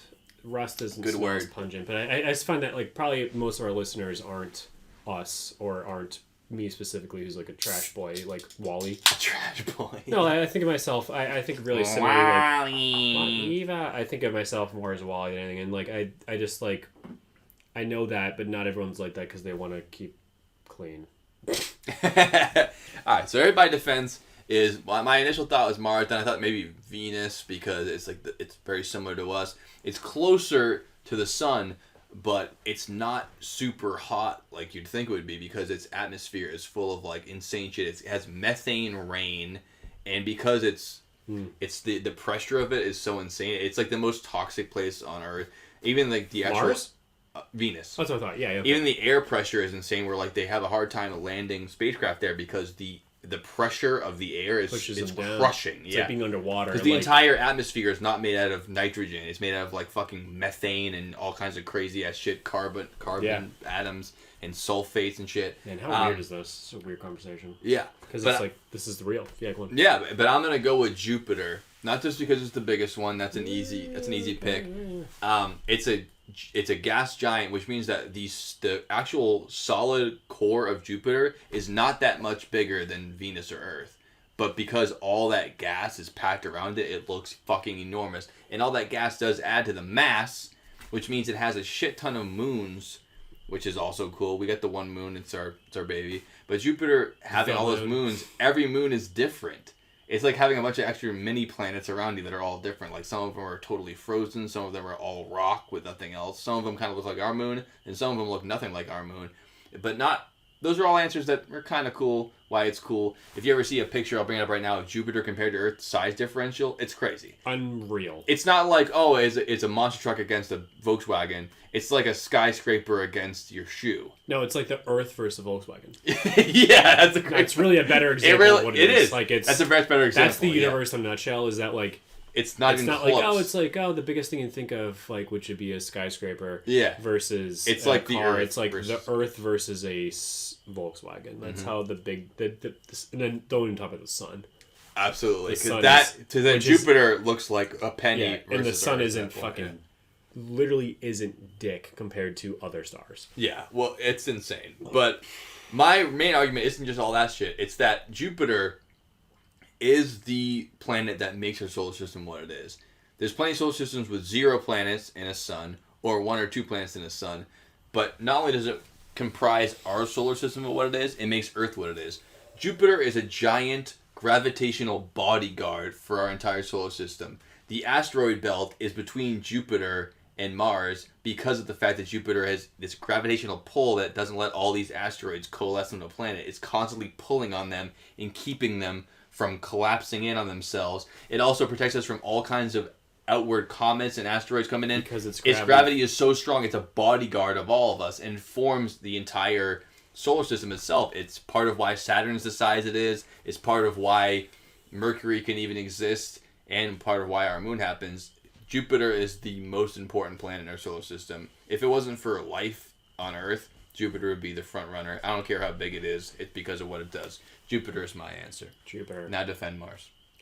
I defend Mars just because it's as close to being livable, because you can't live in a giant gas giant. You can't live on Jupiter. There's no version of it. Fucking happening. No. Yeah, it's just you can't even land on it. Even if you get into what is technically Jupiter, because there's going to be a density differential between the gas and then the space. At some point you have to draw a line, because at some point it just becomes space. Yeah, it's going to take you God knows how much time to get even from there to anything sort of solid, right? Because there's got to be a little bit of a core. There is the a size core of the Earth. It's super dense, but it's like, like you said, you have to drive 100 Earths in even to get to the part that's that. Yeah, and by that point, I mean, there's just all kinds of crazy storms, and there's a hurricane on Jupiter that's like the size of Earth, that's been raging for 100 million years or something crazy like that. Good luck getting in there. Big, it's unlivable, unreal. So you can't even, like you said, you couldn't even land on it and say I landed on Jupiter. It's not possible. Yeah. So I defend Mars just because it's like you said, Joe. I mean, talking to the conspiracy theorists out there, is that Mars could have. Look, we've been recording history. The god of war. We've been recording history for 2,000 years. Our species has been around for between 40 and 100,000 years, and everything before that. And then dinosaurs died 65 million years ago. That's the last dinosaur that we know fucking existed after the asteroid. That's right. So anything Jupiter should have protected us from it, fucked up that day. It fucked up. Probably on the other side of the sun. It was a big mistake. So, so to say that there wasn't some sort of life form on Mars that we haven't discovered yet is naive, because it's good. You might have to just dig 5 miles to find it. I don't know. I don't know how deep we've dug in Mars, but it's not that deep because not little deep robots. So yeah, I mean, imagine having they're the size of cars. Like the robots you see there that go down. They're not like these little like. But we don't even have like an excavator, which would dig deeper than that. Never mind like an industrial like oil drill. We can get down like miles. I think they're a couple feet. I'm sure, but maybe they're mostly getting surface samples. And they're testing based on like what we think might be underneath. Exactly. And you just go like our own planet with like let's just say the Mayan civilizations in South America. We saw some mounds and we didn't really think anything of them for most of our time. Mm-hmm. And then those mounds only got formed a couple hundred years ago tops. Yeah. And then to say that no one thought anything was there. It's like no, these are pyramids as big as pyramids of Giza and there's bigger ones. Yeah. So it's like and not to be. Also, Mars no longer has a magnetosphere or a very thick atmosphere. So those are two things that protect Earth from all kinds of shit. The only reason why things don't deteriorate so fast is because all of the gamma rays, X-rays, and solar radiation are protected by our big, giant magnetic sphere we have protecting us at all times. That's why you see the Aurora Borealis when those things are splashing off of it. And we have a thick air atmosphere that anything can drop down. You can have a 5-ton rock and it won't hit Earth because it burns up in the atmosphere. Yeah. Mars doesn't have any of that shit now. Barely has an atmosphere, has no ionosphere. So it's been pelted away. So you could have had a fucking Burj Khalifa on there 1,000 years ago. It would be gone. Yeah. Yep. It would just, I mean, we know it's not 1,000 years ago because we would have some more evidence than that. But like, that's how much it takes. If you have no protection and you're a planet, the solar system is a dangerous place. It'll tear you to shreds. And even on planet Earth, with our ionosphere and our atmosphere, within 2,000 years, it'd be very hard-pressed to find any civilizational leftovers at all. You have to look deep underground or, etched in metal or stone. I mean, anything close to a building would be non-existent. I believe we'll find something there, but speaking of that... I had a reference to a show, and what was the point? I was going to mention Moonbase 8. Oh, Moonbase 8. Yeah. Specifically, is there going to be a season 2? God, I hope so. You never know with shit like that. That is a show that deserves it, because I think that, unlike Halo, which I'm a fan of Halo, Joe is not. Love the game. I like the show on Paramount Plus. Check it out sometime. Show sucks. I'll tell you why I like it in another episode, but like... but Moonbase 8 is something that we do not question is actually good. More of it off the bat was actually like this is a good show. Yeah, it's really really good. So anyway, let's have DJ give us a roll again. Yeah, let's not get too mired up. We episodes of planets all day long, but exactly. They have to share us again here if you don't mind. Let's give us the old share, DJ. Thanks, my boy. Spin that wheel there, honey. Spin it round and round. Billy, Billy, Billy, Billy. Wow, so many good options. All right. Okay, is your Joe? Thanks, Joe. That's a white line, Joe. You tell me first. Line. Well, line I think of... Well, I know it's the shortest way between 2 points. That's what I learned in high school. That's what a line is. But what I think of a line is not just the shape of it. It's... like waiting in a line, like lining up for shit, like having to wait. And there's nothing more boring in the world, I think, than waiting in a line. I mean, it's so much worse than waiting. I mean, waiting on hold on the phone is terrible, and waiting for news is terrible. But like actually having to stand next to other people who are bored as shit and getting agitated and having to slowly crawl that zombie walk through a line. There's nothing more boring in my life. Like I'd rather just have someone hurt me, I think, than have to wait in a line. It's just so mind-numbingly boring. I fucking hate lines so much. It's the only bad part about theme parks, is that you have to like pay your price in blood and sweat to get to the ride. If you could just go on a ride in the theme park immediately, it might be too fun. Fun overload. I would definitely still do it, but I mean, part of every theme park I've ever been to is waiting an hour in a fucking line just to get on the most fun thing you did all day. And it's still fun after that whole line. Imagine if they were like, you can eat a delicious sandwich, but you have to stand in line for an hour to get it. Be like, fuck it, I don't want it that bad. But for some reason, a roller coaster, I'll do that. It has to be that much fun. Or I guess you can't get it any other way. So you're just forced to wait it for a line. Like, what's the longest you ever waited in line for a roller coaster, for example? Reminds me of one time where I had a certain girlfriend who thought they could change me because I fucking hate roller coasters, and let it be known, all you ladies out there, can't be changed. Can't be changed. Sorry, do your best. Give it a lady. shot. Yep. And they're like, no, trust me, you'll like it. I'm like, nope. They're like, but I'll do it with you. I'm like, don't give a fuck. It's fine. But they're like, I'm not a 7-year-old boy. Like, I've made my decision on what. Yeah, they're like, you're not gonna wait in an hour line going all the way up the stairs to Batman, and then get to the top and then ditch me. I'm like, sure I am. I'm going to ditch you up there. I will walk you the whole way there, and then I'll strap you in while you're crying, and then you go on, and I'll walk down. Of course, yeah, because I will walk down the only way, because there's no down. It's just back through everybody that you wait in line with. Yeah. They don't let you on the other side.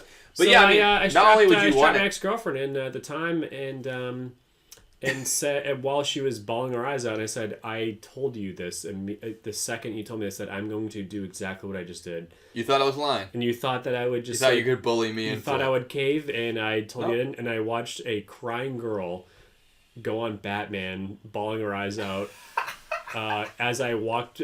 Excuse me, pardon me. All right, yep, gotta get through here. Going down, all the way down the bottom. That is dedication to not want to go. Happened.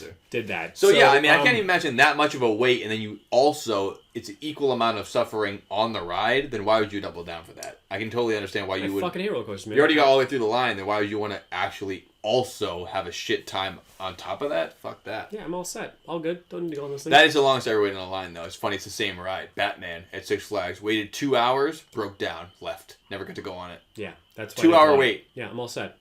All set with that. Brutal. So roller coasters, I love them though, so it's fun when you get on the ride. Why do you like them? Like, I fucking hate them. They're so much fun to go on. But I can relate to you in some sense that I didn't used to like them. When I was a child, I was terrified of them, and I treated them as a version of punishment. So when I got on them, I'm like, I have to do this to be part. Like I was like falling for the girlfriend thing, except I was like 9 years old, and like my cousins were there, and I was like, I want to like it. I'm gonna go on it. The whole entire time, I'm terrified. I get on, scared, sad, screaming the whole time. I get off and people go, how'd you like it? And I just go, I hated it. Every time I hated it. And then one day, some switch just flipped in me where I was like, I think I like them now. And I wasn't even on one at the time. I just my mind just switched over. And the next time I went to a theme park, I got on one and I was like, that was awesome. Can't wait to go on a crazier one. And now I love them. I don't know what happened. I don't like things designed to make you scared, but I happily do things that people are scared to do. That require control. So you don't like to be out of control. You like to have control of situations. If I were to drive that roller coaster, I would have a sense of like understanding that I'd probably end up going faster than anybody else. Because you feel like you can control what's going on. Yeah, but I also don't. I just think like a certain way where I don't trust anybody. Like, I trust the FAA to make sure this airplane is safe, but it's a incredibly complex machine.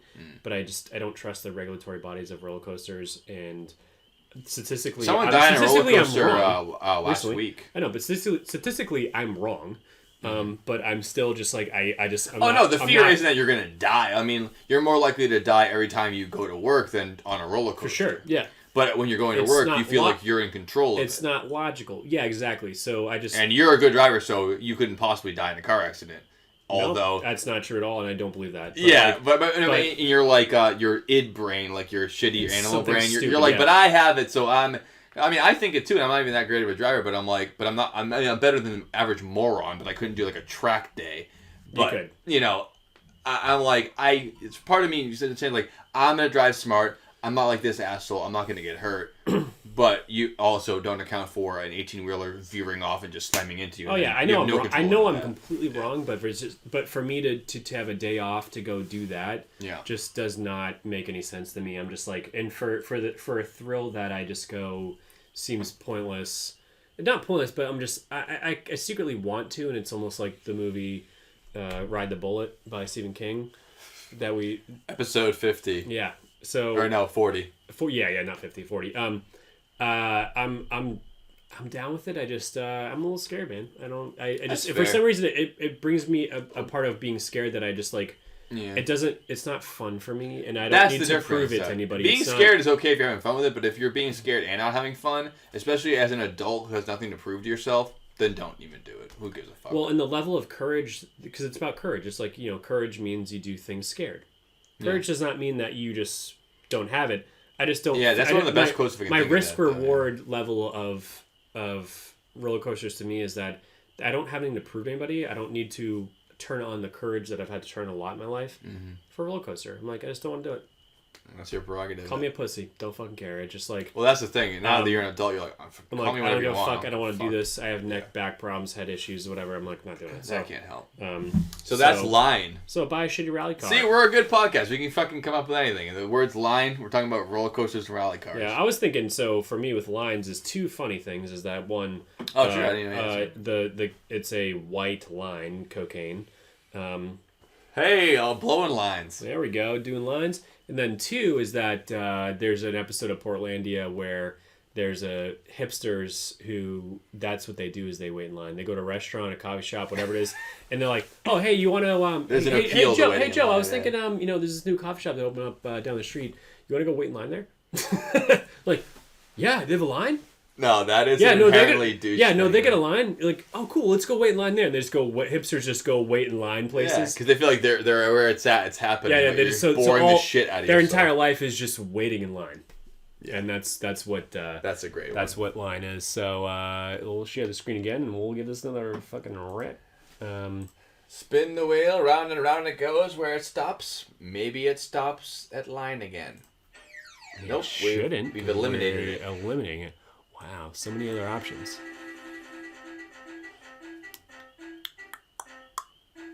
What? Oh, I hope so. Parachute. Parachute. What a fucking concept. The old parachute. Physics at its finest. So physics at its finest. Physics at its finest that I will never be able to measure. So parachute. First thought is that what happened to the parachute in gym class that we used to use?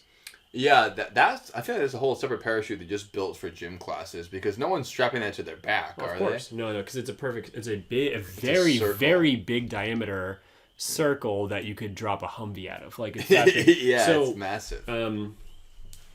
So those are for running under and doing fun games. That was really fun. Oh yeah, the air pressure inside kept it going. You're all in. It's all of a sudden you're in a gym, and all of a sudden you're in this like fun space. Yeah, you have your own enclosed space. Yeah, love that. Time. Yeah.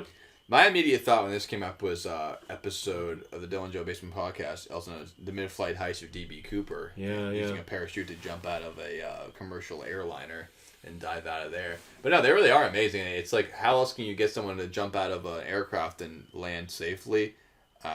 There's really, other than like a gliding suit, which you have way too much velocity coming in. You can't ever land with that, though. Yeah, so you have to have a parachute. It's the only way to bring you down safely, and just utilizing, like you said, the surface area of it to use the air to coast you down. And even with professional parachuters, they still break their legs all the fucking time. Like there's no easy way to fall.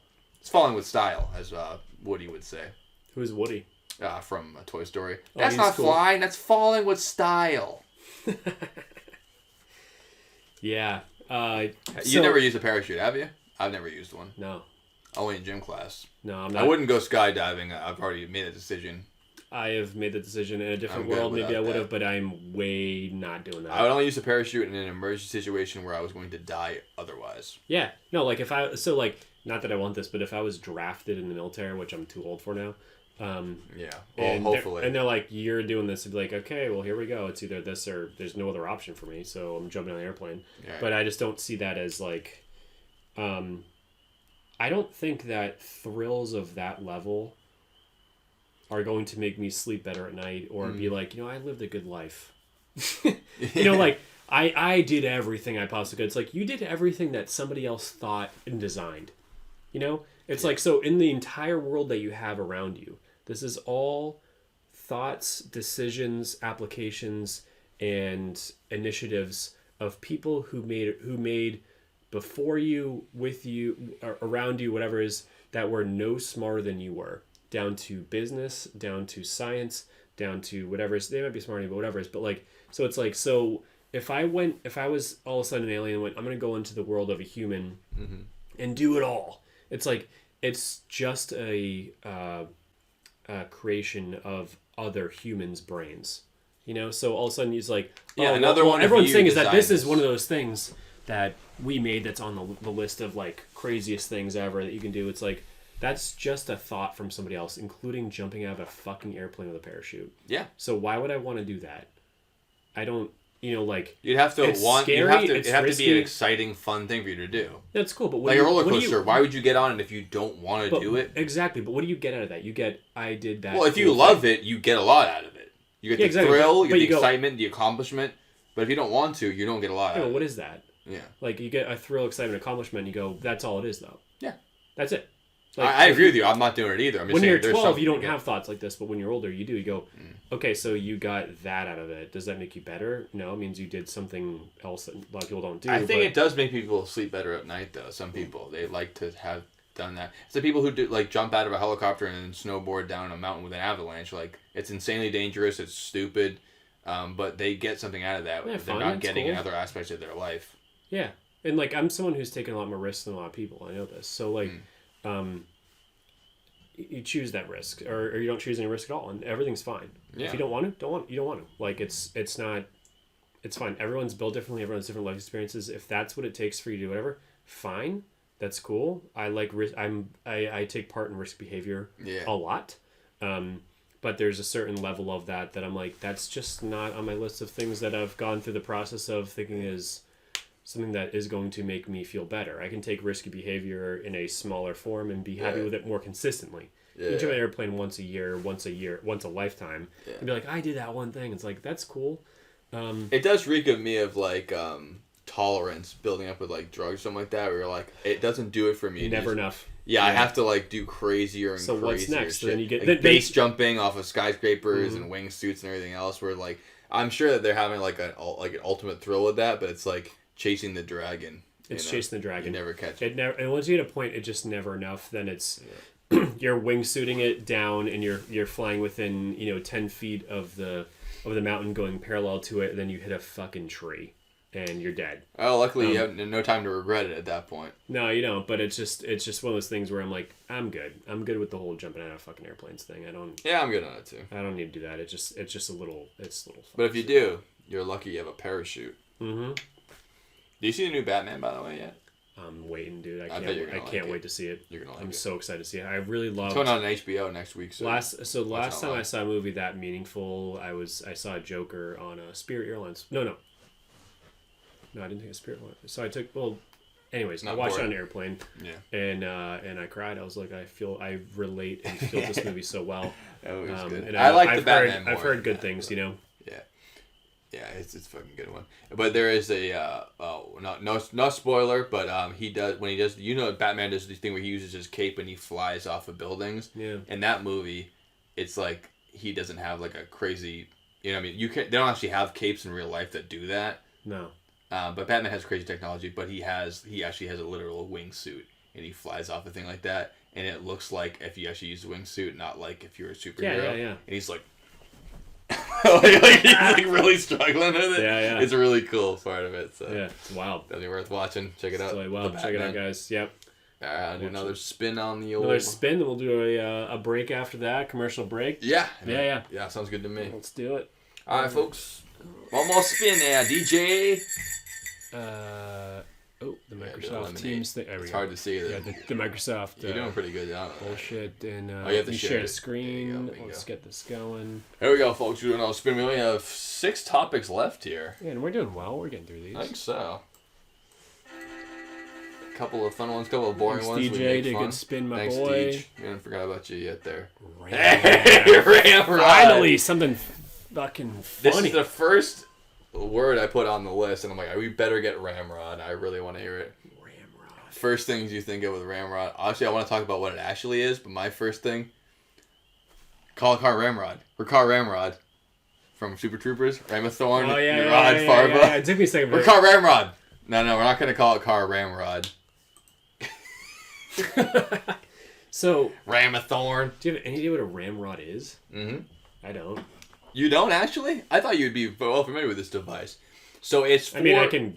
You'll know immediately when I say it. Educated guess. You will know immediately. So it's for when you're loading a musket, you pour in the black powder. That's a ramrod? Yeah, and when you take metal thing that pushes it down with the musket ball and the black powder behind it. You take the ramrod to ram it down. That's a ramrod. I don't know if they call it the same thing for a cannon, but it's the same device. You take a big pole and you shove it in. Fabric on it. That's what a ramrod is. You ram it on into the musket, and then it pushes it together so it's so packed in when it ignites, it has that pressure built up, and then the musket ball flies out. Who would have known, dude? It's a ramrod. Yeah.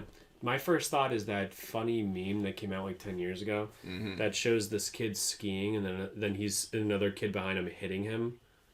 So there's one kid behind him like doing this and then he's in the front bent over. And it's, like a Newton's cradle, just the unstoppable force and the immovable object just crashes into him. Yeah, people who are listening probably know the meme. It's like, it just shows this like kid, he's just getting ramrodded in the ass while he's skiing. It's so funny. I mean, that's my view when I was a kid about ramrod. It's just obviously sexual. It's funny. Yeah, it's super funny. Ramrod. Yeah. The ramrod. They're just bent over and some other dude behind you just ramrod. Similar idea though, just forcing it down, you know, before you go to war. Don't fire until you see the whites of their eyes. Yeah. Does it work? It makes me think, so like one of my good family friends, he's going to the Middle East shortly as a officer who's in control of a couple different stations in Iraq, Syria, and like Kuwait, whatever it is. Yeah.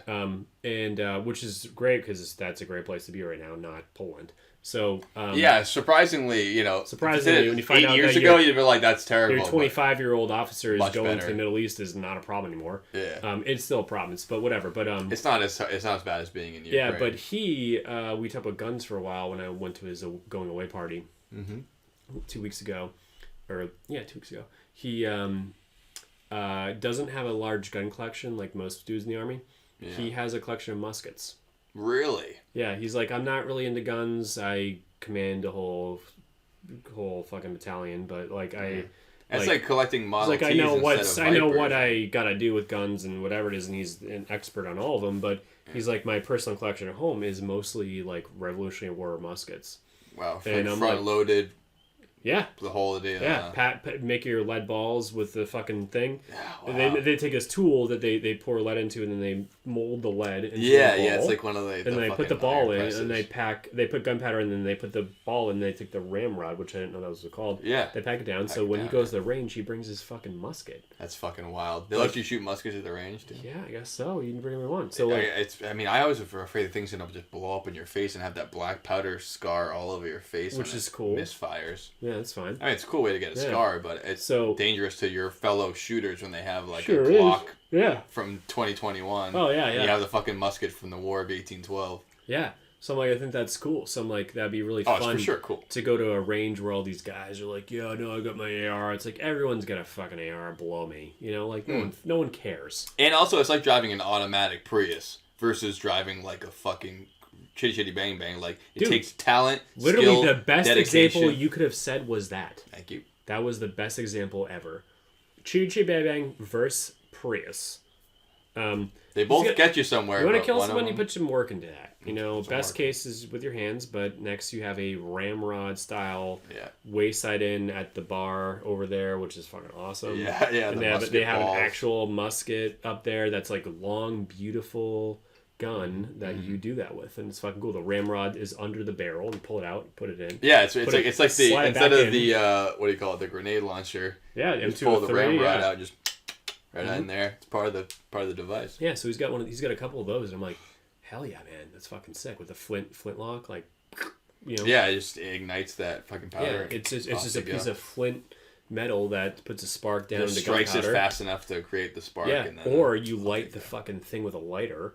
And then, that's insane. It's like an old cannonball thing. You just light it and just hold it right out next to your face like this. Yeah. And you just have like a controlled explosion right next to your eye. Yeah. Wild. No earplugs. It's before it was rifled, which now, when I was a kid, I thought rifle meant like a gun, but it means the forming of the barrel to have that spin that makes it more accurate. Yeah. And muskets aren't rifles. They're literally just taking a sphere and pumping it out of a tube and just punk. Yeah. As far as you can go. That's why they're super inaccurate. That's why they used to line up 40 guys. Not just because the old thing is like, oh, it's a civilized version of battle. It was more like, what's the easier way to hit people with a shotgun? If you only have one shotgun pellet or 100, spread it out. So you have 40 guys in a row. Sure, they're a big target, but they're much better shooting all at one big wave of musket balls because one of them's going 100 feet that way, one of them's going straight, one of them's going up to the fucking North Star, and one of them's landing your leg. So you gotta take 40 guys to do it. Same thing with old ships. They're more accurate because of the weight of them. Yeah, because you could. They didn't have 80 cannons to make 80 hull fractures. They were like, if we shoot them all at once, one of them's gonna hit something. Yeah, and the closer we get, the better. Exactly. Just like the same as that's why they'd be don't fire till you see the whites of their eyes. Yep. Revolutionary War. You make sure they're close because you take one shot, you're gonna take another 20 minutes, ripping up a pouch of black powder, putting it down there in a combat situation. Musket ball in, ramrod in. The people are looking at you trying to murder you. I mean, I can't imagine the level of tension. Even reloading a modern assault rifle must be terrifying because of the I have no control. Hurry up and do this shit. Yeah. And these guys are fucking tearing open a cotton pouch of black powder that's probably wet and full of piss, and they're just hoping it's going to go off. And then when they click it down and nothing happens, it's probably better off than the other one where it blows up in your fucking face. Takes your eye out. So fucked up. And then you just have gangrene and they have to decapitate your head to save your own brain. Yeah, literally. Yeah, cut off things. Ramrod. That's a ramrod. Yeah, it's terrible. We're going to take a next commercial break. Alright, folks.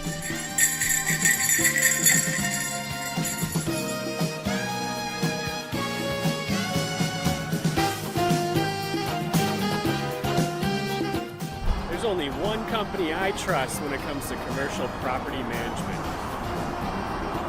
Cummings. No. We haven't forgot about you.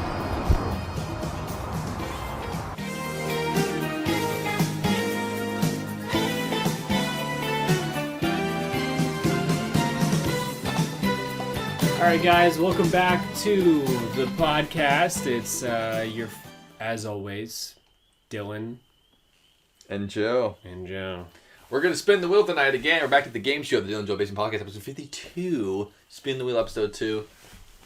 This is our last segment before final thoughts, folks. We're going to keep spinning it around. Hope you've been having fun. I know we have.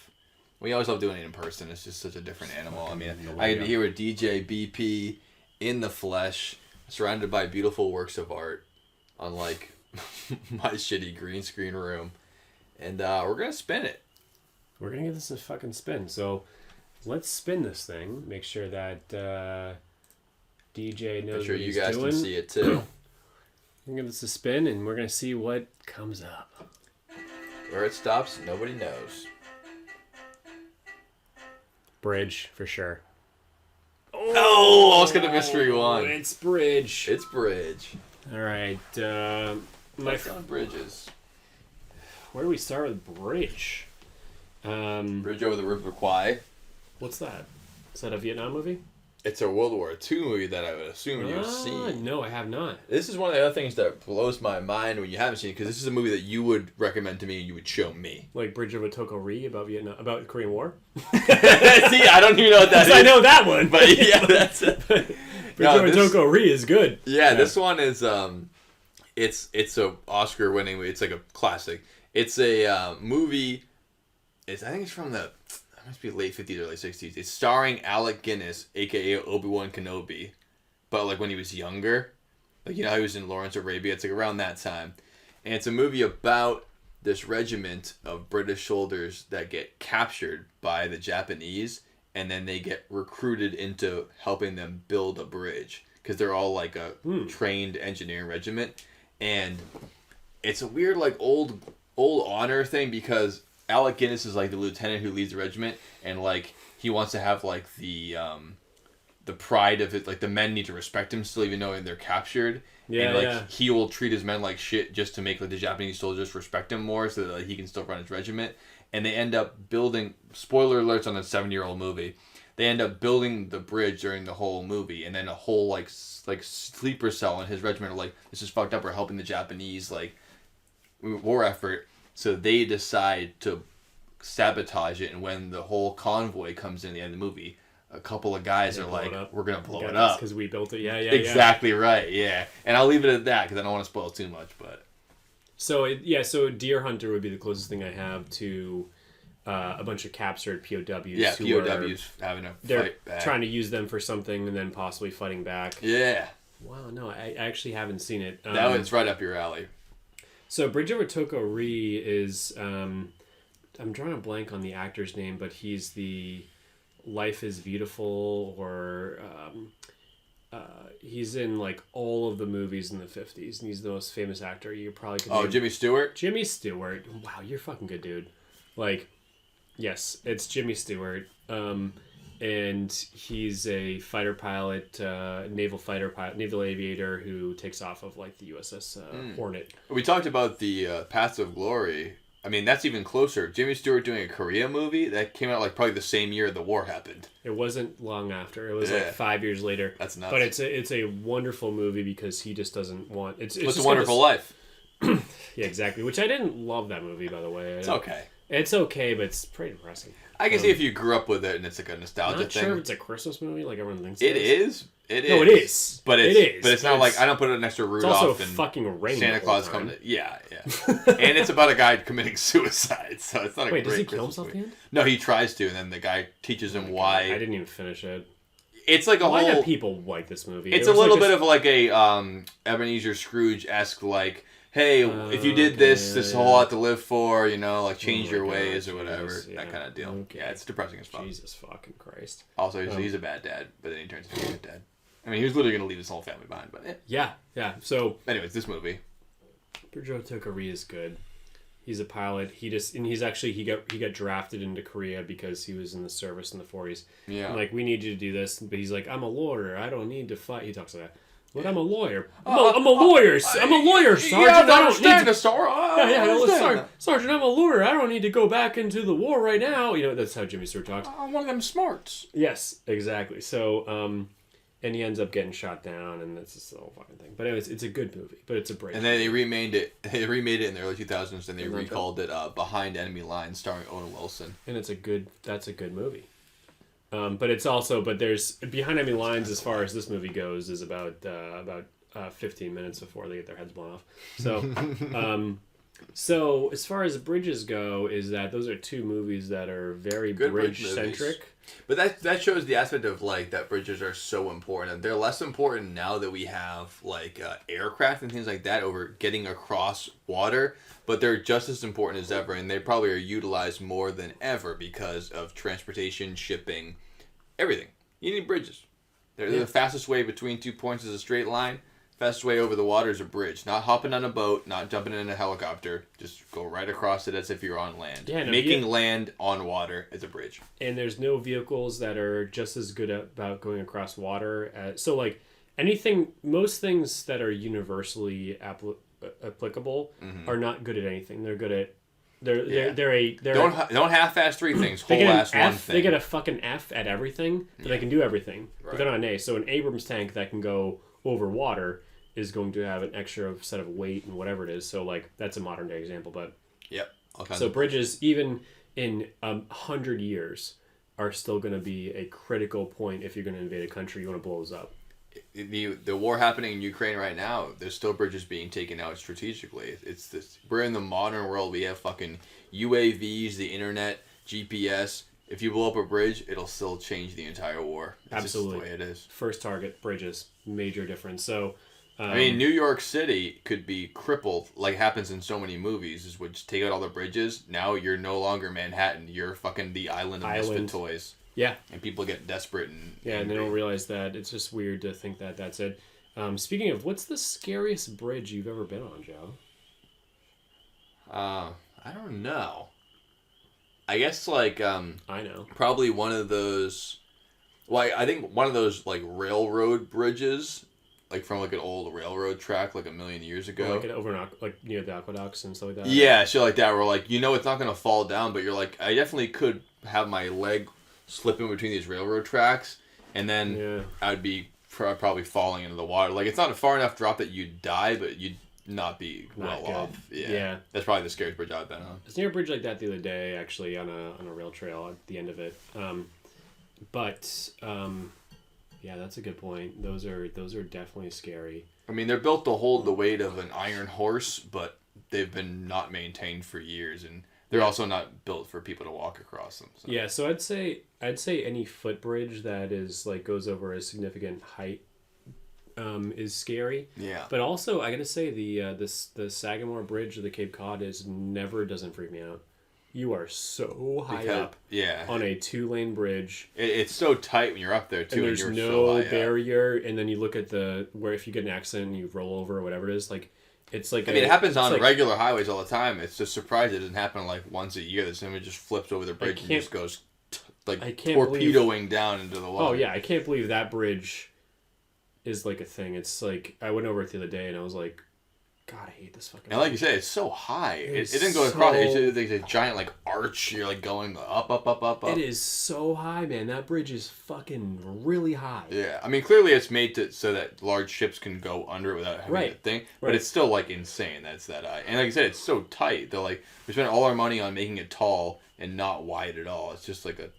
God, I hate that bridge. I call it not even 2 lane, like a lane and a half, just right up against it. Yeah, the next closest bridge in New England that's going to be that high is going to be the Piscataqua River Bridge that goes from New Hampshire to Maine, Portsmouth to Kittery. Okay, so I have been over that. But that bridge is 2 or 3 lanes on each side. Yeah, it's a little more traffic. It is. I'm not. It's close, but I'm not sure it's as tall. But that bridge doesn't scare me. No. It's also. So like the Sagamore has a rate of incline that seems a little bit more than the Piscataqua River Bridge. Yeah, I wish it would sag a little less. Oh, there we go. Yeah. Yeah, hold true to your heart there, boys. But that is those are scary bridges, so let's gotta go for bridge. So for people's last name Bridge, and we know who they are. So all right. Well, moving on. So, all right, we're already sharing, so we'll keep. Wow, we're down to the last. We can finish this out. Let's fucking run through all the 4. Run through this shit. Let's finish it off. And me and Joe are gonna watch MXC. Toothpick. All right. Do you use toothpicks ever? You mean, am I a toothpick guy? I'm not even asking if you're a toothpick guy. Okay, all right. I'm starting with, do you ever use toothpicks? Look, I don't listen. Okay, not everyone listens. Okay. Do I use toothpicks? There was a time where I just tried to take a week off of drinking alcohol, and I bought mint-flavored toothpicks. It is a good, like, cigarette substitute. It wasn't the same. Oral fixation. It wasn't the same thing. No. Actually, were they mint? No, they were tea tree flavored, tea tree dipped toothpicks. Huh. I've heard of the mint ones. I haven't heard of the tea tree. Yeah, it's tea tree. I got them in Whole Foods, and they're fine. I'm not big into chewing on wood. No. Well, I mean, there's other uses for it besides chewing on like a cigarette. You can like pick your teeth with them, but I'm also not either. I'm not fucking 75 years old. And just putting wooden sticks and you're just picking out meat chunks out of your mouth. That's what I'm saying. Is like I don't have really a problem. Because they have the new ones where it has like it's plastic and has the floss thing. Like I'll use those. I like those a lot more than floss. But I resisted a while. Yeah, I wouldn't count those as toothpicks. The best ones are called plackers. And they have because like my teeth are really close together, and plackers have a dual vibrating rib for your pleasure. Pretty much. No, but they have a dual strip of floss so they don't break as easy. Oh, okay. Yeah. So it's really nice, and I like those a lot because like I am a flosser daily, and I brush my teeth 2 or 3 times a day. You gotta do the floss. Like, but the back side of them, I'm not sure is really helping me. Besides, it just feels like an orgasm. Oh, that's helping you some then. It is. No, it's like a really nice feeling. Like it's like if you're itching poison ivy, it's the same feeling. No, I hate all that. I mean, I do it because it's a ripping off like a Band-Aid where I'm just gotta get it. Like I hate flossing. It feels awful. I hate picking my teeth. Like when stuff is stuck on my teeth, it's painful. And then getting it out feels better afterwards. But I don't enjoy I don't enjoy the ripping the scab off of it. I don't enjoy punching sharp objects into my teeth and being like, yeah, just get it out. Yeah, it feels really good. I go, that doesn't feel good. It feels like something I would like to avoid. And if it was up to me, I would let my saliva slowly dissolve it over 2 days rather than deal with it. But I know that you just got to deal with it. But I don't enjoy it. Yeah, but I don't find pleasure in it. A toothpick doesn't solve the problem; it makes it worse. So you could agitate. Yeah. So overall, I'm not really a big toothpick person. Yeah. I do like kielbasa when it's on toothpicks. Oh, as a serving tool. I didn't even think about that. I do like a toothpick as a serving or to keep a sandwich together, like a big sandwich, and you shove a toothpick through the whole thing. Yep. But every time I do that, I always, as soon as I take the first bite, I push the toothpick all the way through so I can see the full thing. Because my nightmare of eating a delicious sandwich is taking a bite right into the toothpick and then just having it go straight through my tongue and straight through my jaw. Not good. So every time I do it, I push it all the way through so I can see that's where the point is. And then as soon as I get close, it's coming out. Yeah, no, it's very smart. So yeah, toothpicks, it's not like... That's why you should have the podcast. These are the hard-hitting issues. Yeah, you could do without them. If you have any ideas about toothpicks, you feel motivated to write in, feel like you're our guest. But they're just... I've used them for plants, too, if you want to, like, grow a seed, like an avocado bulb. You can put them in there to hold it over because it has, like, half of it to be submerged in water. Oh, to, like, keep it kind of above the... Yeah, you put it in, like, a Dungeness cup. I've done that before. But overall, toothpicks is a very real hick thing to have in your mouth. I feel like it's more of like a statement that I'm not trying to be. I mean, yeah, mostly they're busy work. I mean, if you want to get stuff out of your teeth, there's better ways. If you want to quit smoking cigarettes, there's better ways. So really, it's more of like you're trying to be like a greaser for the 1950s. Be like, hey, buddy, you're looking at me. Yeah, toothpick. It's like, it's the hell is that? It's a little douchey. If you ever see like a 25-year-old dude on the subway just messing around with a toothpick in his mouth, it's like, come on, dude. You got bad things to do. Just put a fucking blow pop in there like we all know you all want to if you want to have an oral fixation. Yeah, and blow pops are fucking awesome, dude. Yeah. They're really good, so... No arguments there. Let's give it another spin. Yeah, let's give it another spin. Toothpicks, not my fucking favorite thing on earth. Okay, hit that button. Alright, 3 more here, DJ. Damn, let's see a peace DJ, sign. give us a real rip this time. DJ, come on. You have to hold it and let it fly, DJ. Oh, wrong way. Granite. I have not a lot to say about granite. I think that you know more about it being a homeowner because it's usually mentioned now as like a counterpiece or things like that. I know very little about limestone and granite as far as like geology goes. I know it's an interesting way. Is it a soft rock, do they call it, granite, or it's a hard rock? Porous.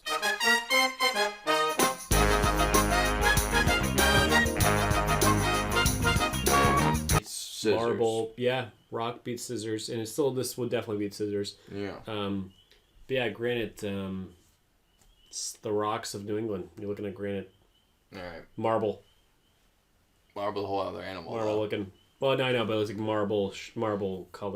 Marble schmarble, am I right? Let's give it another spin. That was a weak one. That was a weak one. All right.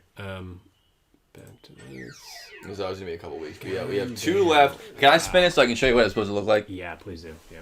See, DJ BP will help me do it, but you grab it like this. See how I'm holding it? Yep. Still stuck. I fucking did.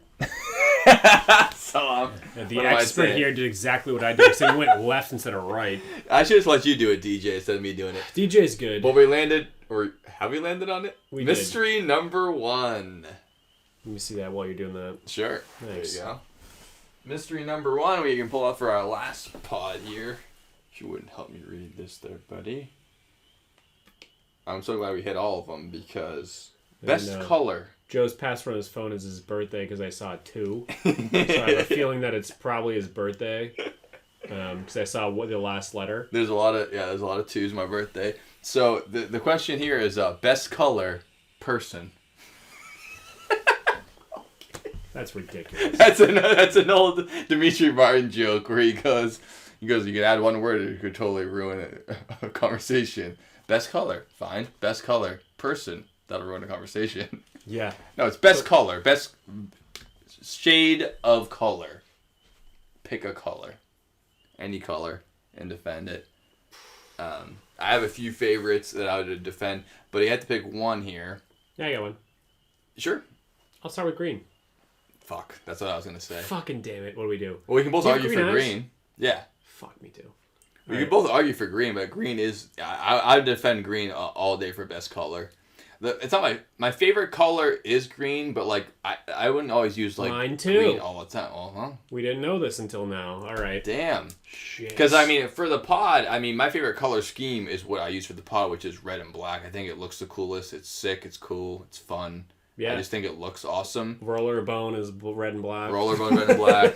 Rollerbone, we'll put it on the pod for Rollerbone. You guys will see more Rollerbone. You'll see a whole lot more of that. Whenever that happens. Maybe we'll even see a video from the inside of Rollerbone on the road. Yeah. Or on the track. Yeah. But yeah, I think that looks cool. Like, I like wearing red and black, or black more than I like wearing green. Like, I don't like wearing green that much, but the color green is my favorite. Like, it's the color that I like looking at. It's the color of the living earth, like all the greenery of the world, forest green color.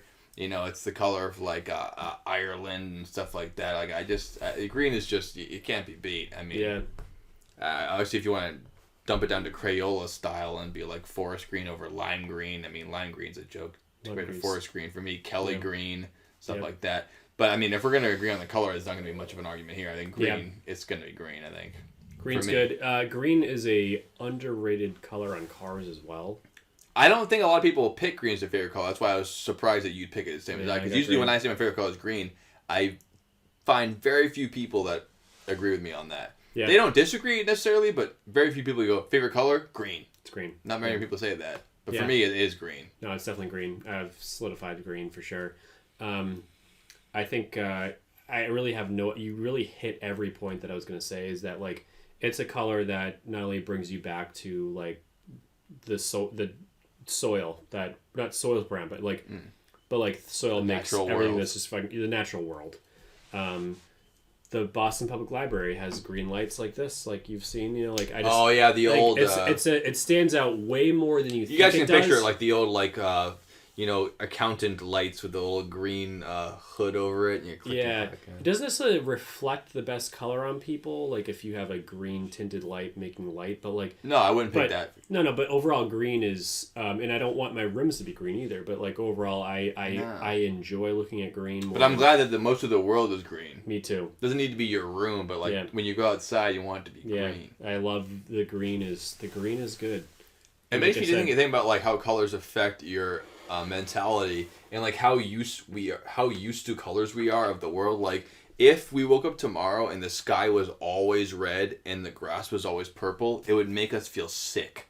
Like it would be like this is not comfortable. And if you grew up with it your whole life, you might find that beautiful. That might be like the natural way of the world. Is, you know, the plants are purple and the sky is red. How God made it, how God intended. Yeah. But in our minds, the bright blue sky, combined with that green, valleys and hills, like it just is something about being a human on this planet. Like it just makes you feel good about being here. Makes you feel good, dude. And you see green, it's just yeah. I mean, you can still have a good day with the gray skies and the dead leafless trees, but it doesn't give you the same vibrant feeling of being alive on planet Earth as that green and blue combination. I mean, the Earth is the blue planet, but the number 1B is the green. 1B is green. And I think blue is the most common favorite color in the world, but I think that green, blue, green beats it out for me. Yeah, and I feel like, so as far as favorite colors go, if your favorite color is black, it means that you understand this and you want to be different. Because you're like, no, I want to be like a rebel. It's like, okay, we get it. Yeah, and black, not to be technical, but it is the absence of color. Black is a color or the crayon, but as far as like the visible spectrum, black isn't a color. It's when there's no color, it looks black. Yeah, and I feel like if your favorite color is white, it means that you're kind of traumatized and you are seeking the ultimate, enlightening heaven color. So you go, my cover color is white because you want pure white. And then red's a good color. Red's very good. I mean, red Power Ranger, probably the most popular Power Ranger. Yeah, red's good. Girls who like purple, I'm into them. Nice. Yeah. I can do an argument for purple. Purple might pretty good. Dude. I like purple more than most of them. Yeah, I'm into purple. Yellow's a rough one to defend. Yellow's definitely hard for favorite to defend. I don't think yellow's a bad color, but for favorite, it's rough to be like yellow's the best color. Yeah, I knew some people liked yellow, but I was like in middle school, and then orange is weird. It means you're kind of like you drink NOS. I mean, and then, dude, even my hair is orange, and I drink NOS, and I still don't think orange is even close close to the best color. Yeah, no, Come on. it's just I mean, tearing. orange used to actually... Orange wasn't a word until Americas were discovered. How fucking weird is that? Really? The word for orange used to be red, yellow. Red, yellow, and then it's the only color named after a fruit. The chicken or the egg argument for... I must have said that to the podcast before. Really? I feel like I have said this. No, you have not. It's so strange. Orange, the color, is named after the fruit. It makes no fucking sense, but it is the truth. You can look back in history in linguistics. They used to call red and yellow, and when there was orange things in Europe at the time, or like in Asia, as far as I know, they would call it like red or yellow. They wouldn't call it orange. Or there was even a word called red-yellow, which looked like orange, but they didn't call it orange. And then in the Americas, there was a fruit that was the color red-yellow perfectly. I mean, look at the fruit orange. It's the color orange. It's the gold standard, or the orange standard. And now that color is named after the fruit, which makes no fucking sense to me. And I looked into it. It is true. The color is named after the fruit, not the other way around. No shit. Well, so weird. I didn't know that. One thing about oranges and other fruits... It's the new black. That I think is really cool, because before we decide to trade internationally, our diet would be based off of the seasons. Sure, whatever's around. So yeah, you eat meat, or and then whatever is in season. So apples are in season, whatever it is. And then all of a sudden, imagine living in Massachusetts in the 1600s, and you're eating what's native to the land on top of a couple things that were planted, like corn and whatever. Yeah, just whatever's native. And then all of a sudden, someone brings you an orange, and you go, "What in the fuck is this shit?" And it came from wherever oranges are from. Because it's not necessarily Florida. It means it could be from... I mean, I don't know where they're from originally, but it's probably like South America or tropics. Exactly. Like that. So, yeah. And you go, this is the most... You wouldn't even think about how miserable you are. You'd be like, this is unbelievable. I mean, the flavor alone. Holy tamale. Yeah, and the flavor, the smell. You'll never be able to get that much flavor, that much sugar content, that much like vibrance. Massachusetts. Zero shit. Yeah. So nothing even grows here that's even that sweet. I mean, cranberry's the most bitter berry on the fucking planet. Were those always here though? Cranberries? You never know these days. I mean, all plants travel in most modern. For example, potatoes crops. were out in Ireland until they came here first. Yeah, I mean, most crops aren't. I mean, so what do you know? Tomatoes weren't even in Italy until they discovered I feel like America. corn not here until corn and tomatoes are from America, not Europe. Okay, gotcha. All right. So that means that before America was discovered by Europe, there was no potatoes in Ireland, no tomatoes in Italy, and no corn in Spain for those tortillas. So that's a weird idea that there wouldn't even be any of those staple crops you'd picture did not exist there. Italians are tomatoes. And when they did, it's that old I mean, that's what the weird thing with GMOs is that, like, oh, we're all genetically modifying it. But we've been genetically modifying it. It just takes longer. It takes generations. You look at those old pictures of tomatoes, they look like a rock with all seeds and, like, one little edge that might taste a little bit like tomato. Bananas used to be this big, and they were 110 seeds and a little layer of that. And now we got it so it's a big, fat stalk with, like, 2 or 3 seeds in it. And you eat the whole thing nice and soft and pull it off. Yeah. We've been genetically modifying plants for 3,000, 4,000 years. We just do it by, like dogs. You just breed them. But now we can just inject it so we think it's different. So everyone who's anti-GMO, I get it. It's a freaky concept, but everything you've ever eaten is GMO. It's just not in one generation. So let me add something to that because the GMO... the GMO phase, or the GMO recently gained knowledge about GMOs thing. The backlash. The backlash has people think that's what it is. They're like, oh, we're not going to modify our food, is what you just said. So I'm adding on to that. The reason GMOs are a problem, because as somebody who, everything you eat's a GMO. Everything. Like you said. Bananas... nothing's the same as it actually. Yeah, there's modern GMOs and then there's ancient GMOs. And modern GMOs are designed to do one thing, which is the problem. So about Monsanto. Yes. Programmed death and non-reproduction of the plant itself. Okay. Plants that are programmed to not reproduce. You're one step ahead of me. So sorry, I'll before I go there, they're producing fruits and vegetables that are designed to be resistant to things like Roundup. So all of a sudden, here we go. If you combine now you can kill all the you can spray chemicals all over plants, and then some of them don't care about the chemical. You're saving time. You're saving money. But those plants that get sprayed on them still have them on them, so you eat them, you get cancer. So, or sort of, it kills cells. So GMOs are only a problem because the recent ones, the scientists have made them resistant to bugs and chemicals. Mm-hmm. So they don't die when they get sprayed with chemicals.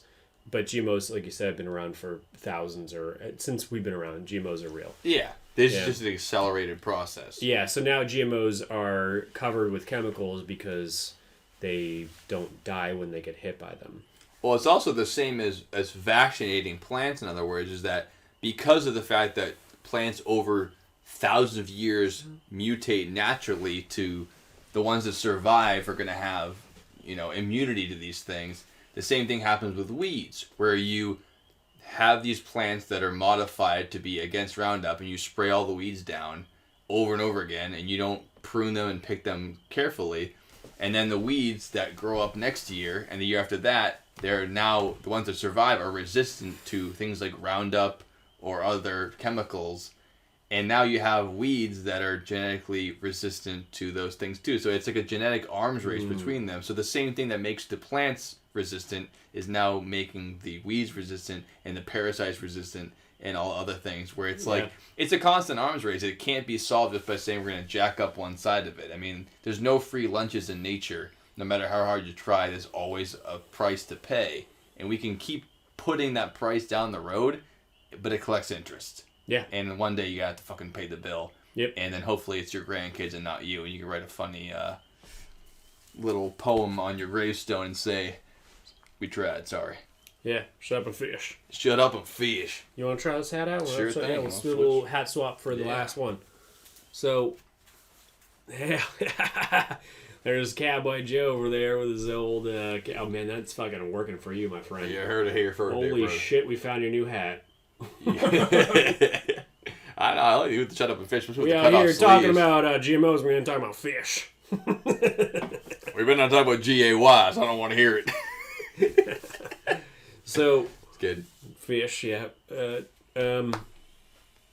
right. Let's spin the wheel one more time. That's what we're going to land on here. Before we do final thoughts. Spin the final thought. It's the Dylan and Joe Basement Podcast. We're here with a basement.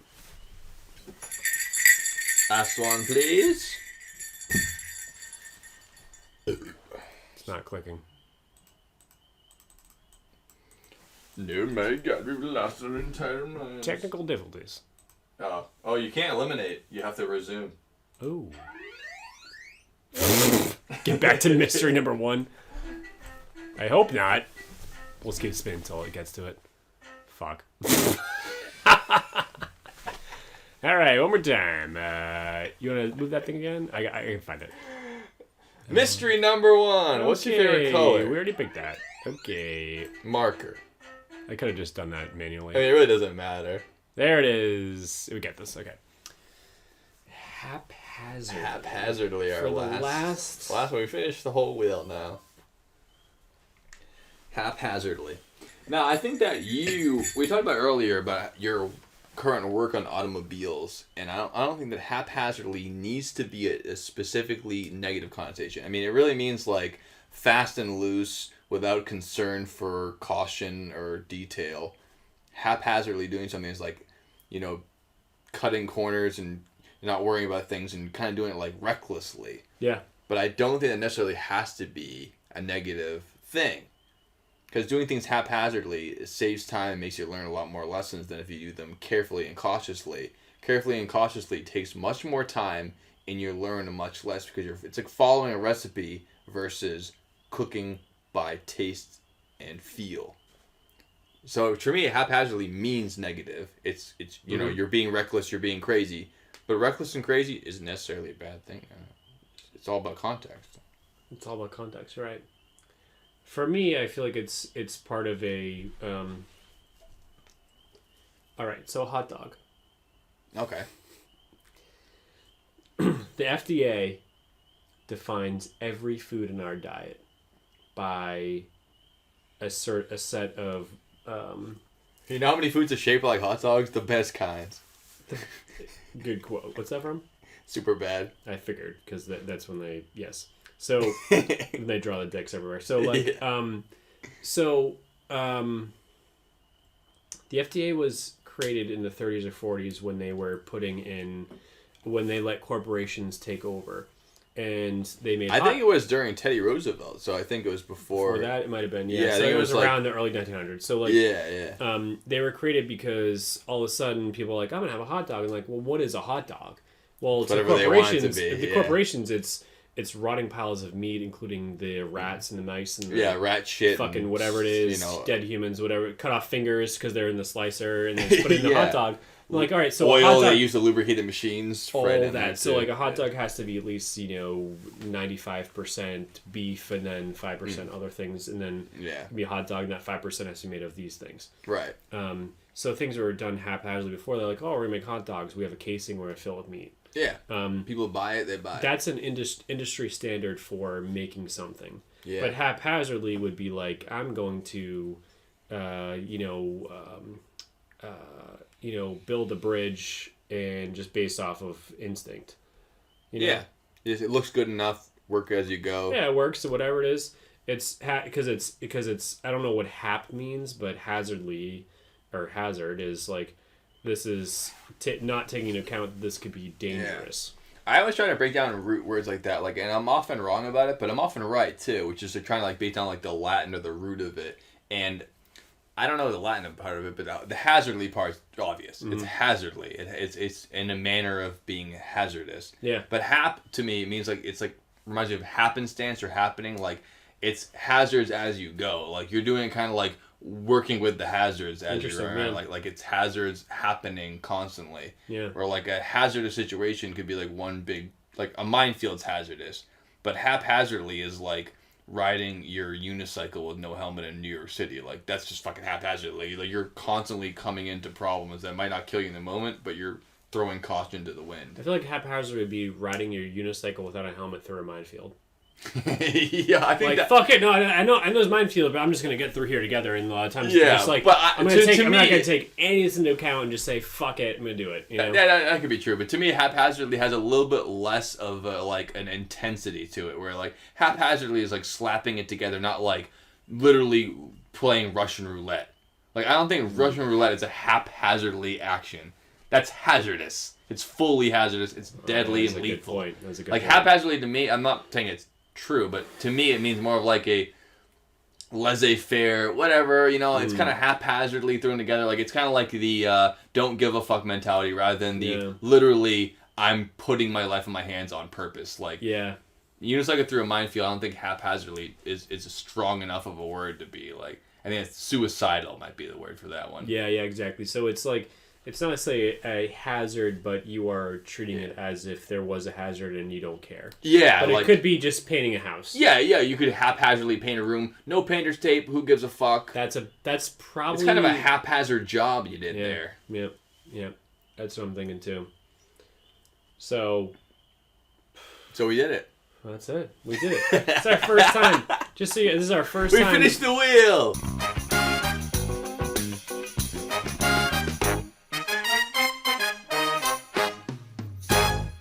Episode 52, we done it again. We done it again. It's good to be back in person. We haven't been in person. I mean, we were in person for episode 50, but we haven't had a me and you episode in this room since like fucking December. I don't even know where.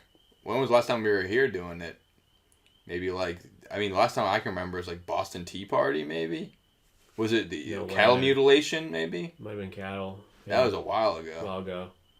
Yeah. But it's been real. Yeah, the secret location is always a good one. It's undisclosed, and it's got the best paint job in town. Undisclosed, we got some good paint jobs. We also have the newly added piece of the Marjorie. I'm sorry, I said Marjorie Taylor Greene. The Isabella Stewart Gardner Museum painting here behind. See it? Yeah, right. Right there. You can see it there. That's one of the stolen paintings that we acquired. Yeah, we had this. Since we're in an undisclosed location, we cannot tell you where it is. It's not the Sea Gallery because you get that one. Yeah, we have that one in past episodes, but we have this one. This is a Rembrandt that is a mother and a father, and they both look fucking miserable.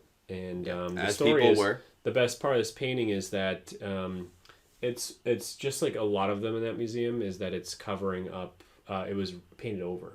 Yes. Yeah. So there was a child under her, and that child died.